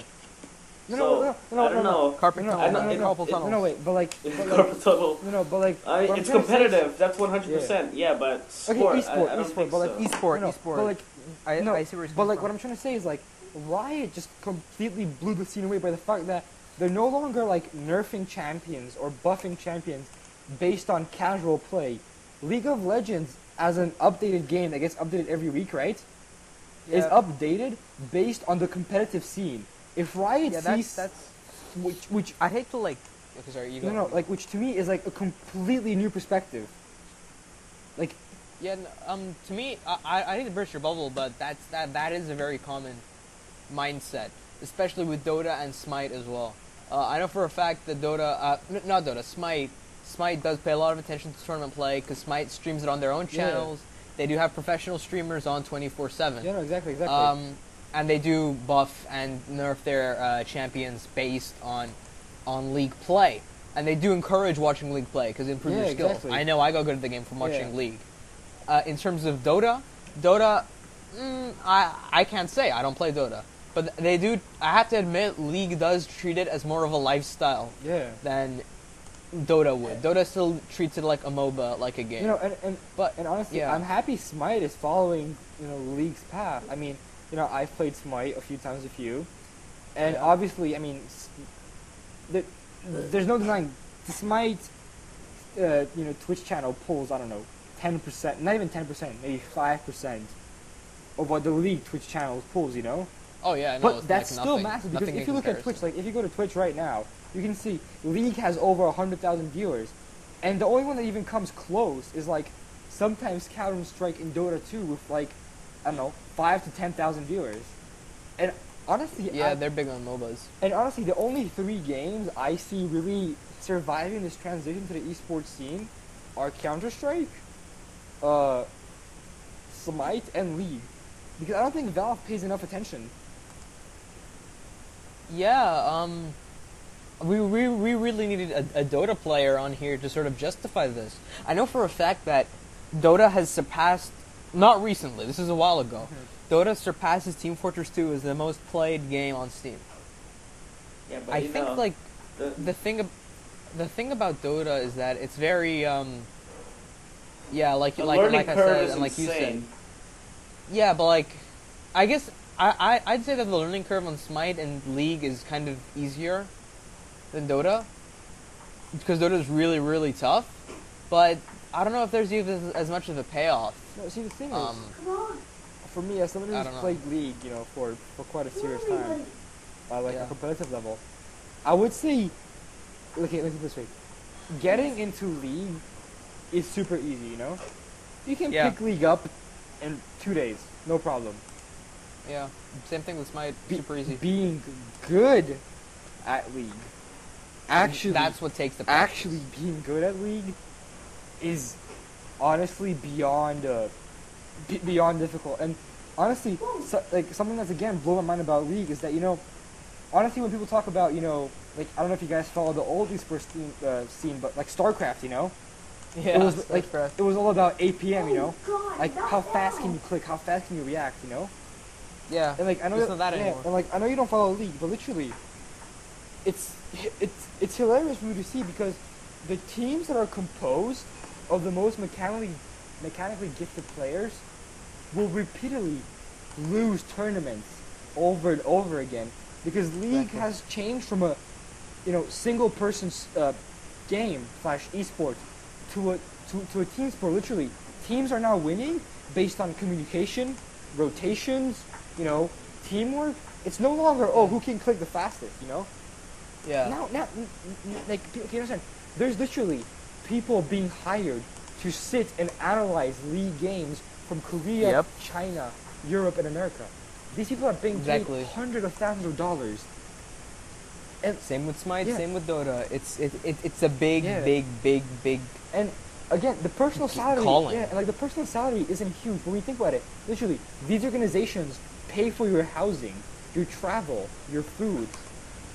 When you think about it, it's a video game. Yeah, This is the stuff that just 10 Yeah. years ago, people a were joke. saying, yeah, exactly, it was a joke. yeah, and I mean, People were walking into like basements and exactly. having tournaments in basements, and now Exactly. it's watched by millions and millions of people around the world. Dota, the largest pool in history of $7 million. Yeah, but that's like from one pool. Prize pool, yeah, single pool. Yeah. No, but what's really blowing my mind is the fact that the team EG, Evil Geniuses. Yeah. Yeah, they're by far the richest Western team. Like obviously Yeah. they can't compete with the Asian teams because I don't know if you guys know, but the Asian teams are literally sponsored by, like SK Telecom, which would be like our Verizon or Vodafone. So that's completely Yeah. different. But literally, EG, the owner, he started the team by organizing Oh, Call of Duty and God, Counter-Strike tournaments in his campus.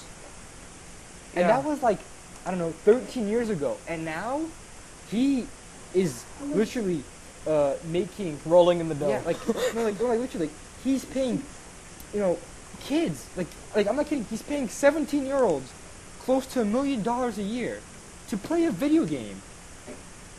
And like let another million people Yeah. watch it. You know, I mean, League itself has 27 million players on a daily basis, and this was in 2012. No, I mean, sorry. so 2013. 27 million Yeah. players a day. That's more than pretty much the population of Romania, Holland, Belgium. Yep. That's like, That's blowing my mind, man. It is big. It's really big. and honestly, I'm happy it's big. Yeah, no, like there's like no doubt. Like I feel like there needs to be a change. Yeah. And like, I'm not just saying because I'm not just saying this because I like video games. I'm saying this because I feel we need more career opportunities, you know?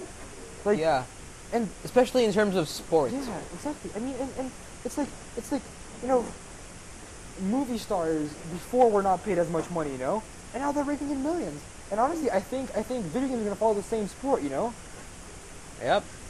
I- So now all I have to do is get off this podcast, start playing some League, and I get paid $1 million. No, but like, I mean, like, you'd be surprised. I mean, like, the thing is, like, people, like, think, oh, you know, you play video games for, like, a living, you know? Yeah. But it's like, It has a negative connotation to it. the thing is, though, if you think about it, it's crazy. Mm. I mean, I know, for example, one of the biggest teams Oh, what the F? in America, CLG, right? Yeah. When they set the world record for streaming, they were being paid over $3 million for streaming, and this was in 2010.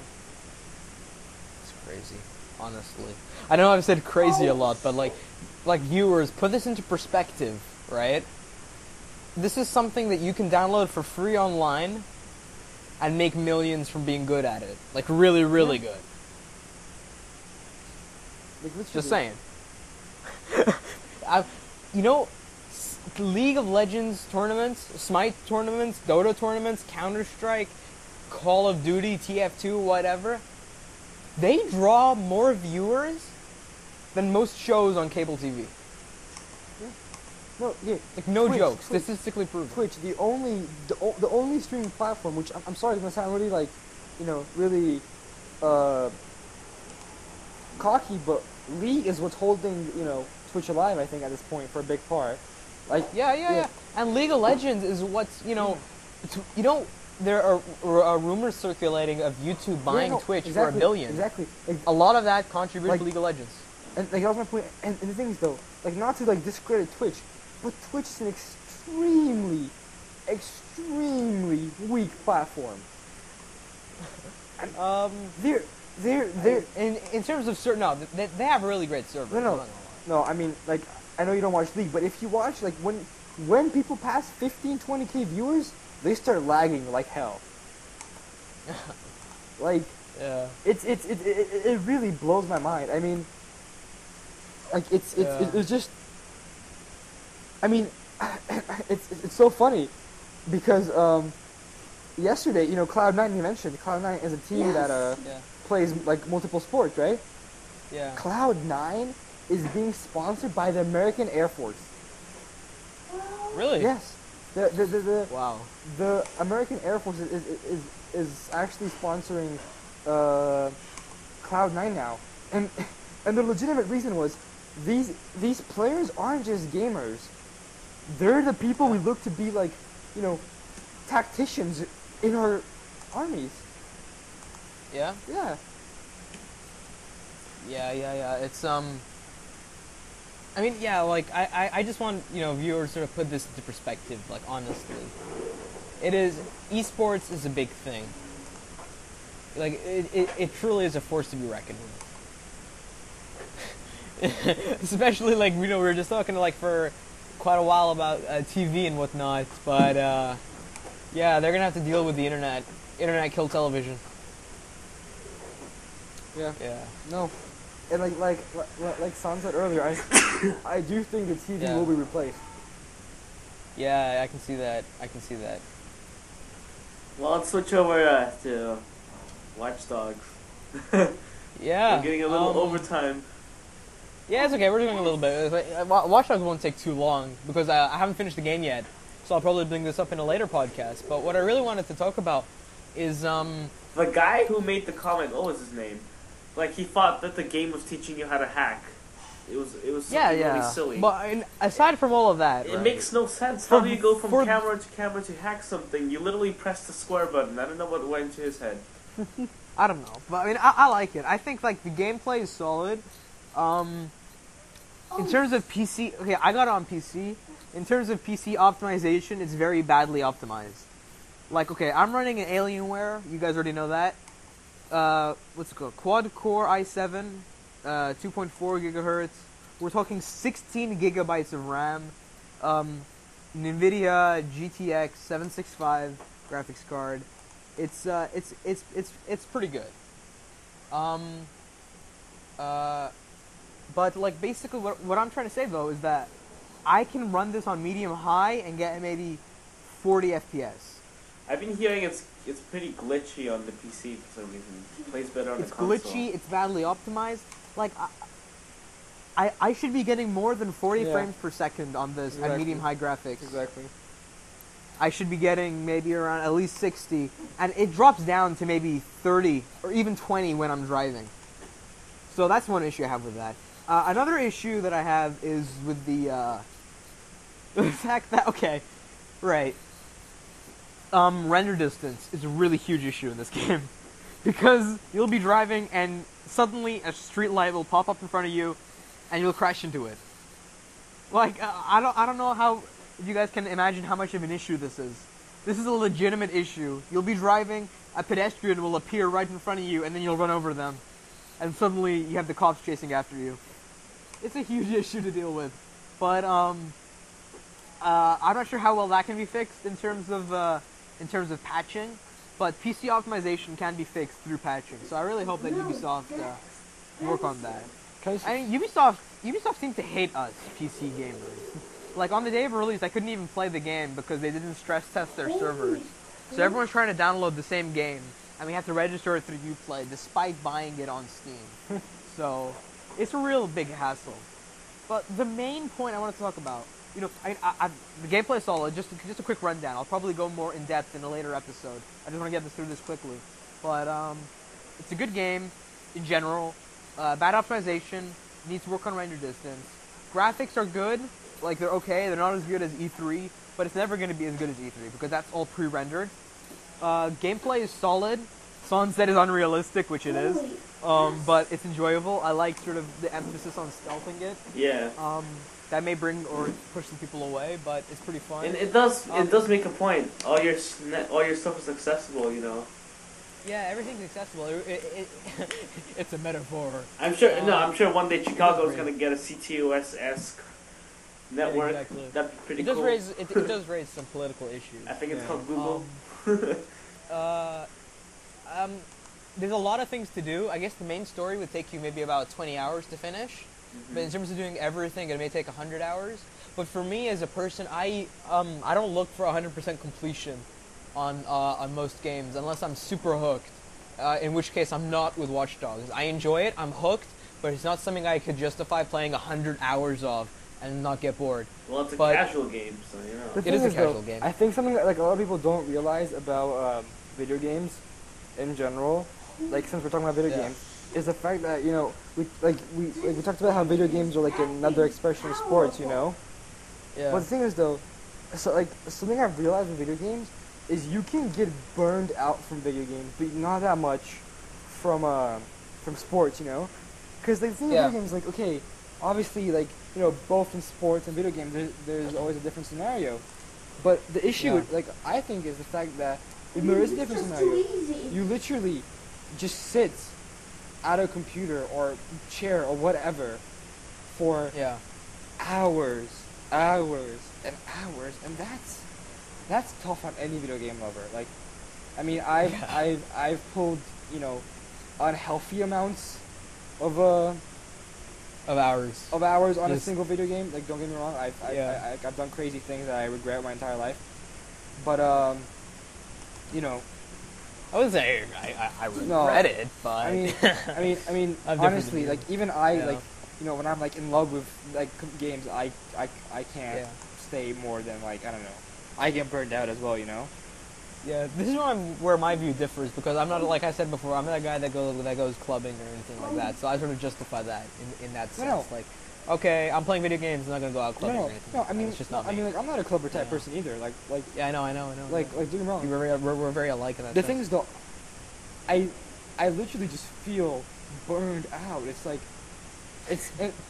and like the thing is, it's And then- not even the yeah. game's fault. It's literally my body cannot take sitting down for that long. And then you have that physical effect. Yeah. And then you have the psychological effect, Yeah. like a headache. Yeah, and the thing is though, it's like, But you keep on going. yeah. And the thing is though, it's like in a video game, like let's be honest, most video games don't last more than like I don't know, an hour. Like even if it's Technically. extreme, like no video game is gonna take. They even say like take a 15-minute break Yeah. after every hour. The thing is, like, no video game's gonna take forever. The thing is, though,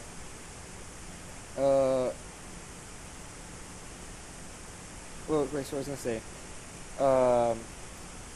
like, a video game is never gonna take, like, an hour. So you can play repeatedly, repeated rounds, Like League, it takes Yeah. 40 minutes. Like, you can play 40 minutes, 40 minutes. Like, you don't realize the effect it has on you. But when you play, like, for example, a football game or basketball game, which lasts over an hour, you feel Yeah. the fatigue a lot more because you're playing for that, like, immense amount of time. For that time. A lot of physical exertion, yeah. Yeah. I mean, like you like you mentioned, carpal tunnel syndrome. It's really bad Yeah. for video games, Yeah. Yeah, it is But pretty bad. it's why like a lot of organizations are actually hiring life coaches and fitness coaches now. They need some help, yeah. Like it's actually Yeah. crazy. Like they're literally paying for a bodybuilder to train a video gamer to be healthier so that he can play his video games better. It's Like who would ever thought going to the gym for an hour will make you better at an online game? yeah, it's like it's a fairly, new idea. Yeah. It's a fairly new thing to accept, and I don't think some people quite get that, Some people don't accept that. I mean, each to their own, but Yeah. And I guess another thing that people don't accept, and going back to Watch Dogs, is that, we're probably being watched right now. You, me, Son. We're all being watched right now by some guy in a multiple monitors and everything like that. And like we said, Watch Dogs deals with that. It deals with the whole, yeah. is your privacy really secure? With that being said, Yeah, I think let's we talk can about all the agree protagonist. is that we gave up our privacy when we signed on with our internet company. exactly. No, The second you got a Facebook, you gave away your internet, or you gave away your privacy. nobody's anonymous on the internet. Yeah. Yeah. I mean, no, actually, Google is making a thing where you can request to have your data deleted about you specifically. Yeah, like about you specifically. Like, for example, like I could ask, oh, if I Google Vlad, and my last name, I don't want to come up. Can you please delete it? But I Yeah. mean, Regardless of that, yeah. Adrian Pierce, he's the main character in Watch Dogs. He's the guy you play as. He uses his smartphone to sort of hack into different devices and everything like that. Devices which include webcams, security cameras, bank accounts. I want to mainly deal with the first two though, webcams and security cameras. There is no denying that Adrian Pierce is kind of a creep. Like when you think about it. Well, he has this really upbeat obsession with, he stalks his family. He's kind of exactly. He bugs his sister's phone, right? Bugs her house. I don't want to give too much away, obviously. Yeah, exactly. Like he seems to he knows everything because he has sort of everything there, and he's kind of creepy. And I think people have been comparing it to GTA, and it's really funny because GTA, they're trying to be funny, but it gets serious and really dark at some point. Yeah. While, especially that torture scene. While Watch Dogs, they're trying to be dark, but it gets funny and silly at one point. Yeah. The stuff you find in the control Yeah, no. centers is really. Yeah. it's crazy how things are starting to work out. Yeah, it's crazy to see how things are starting to unravel. I mean, like, the things though, like we've talked about, esports, but if you look at real sports as well, I mean, Yeah. I don't know, like, I don't think you guys follow, real sports as closely, but United, are, Yeah, are, man, yeah, yeah. are I'm Should we wrap unofficially a up? supporter. good. Or officially, sorry. They're rumored to sign a $1 billion sponsorship deal with Nike or Adidas. Nike, by the way. Nike or Adidas. There's proof. No, I saw that today. But Yeah. I mean, $1 billion That is insane. just to produce their shirts. I guess that justifies why the shirts are so expensive. But yeah. Like, to me, the idea that all these things, I mean, let's be honest, even football started off as a joke. Like, poor people played football. It wasn't a classy sport, Yeah, it was something that, And like, now, their club's being paid $1 billion. I mean, TV rights themselves go up to $700 million. Yeah. It's just insane to me.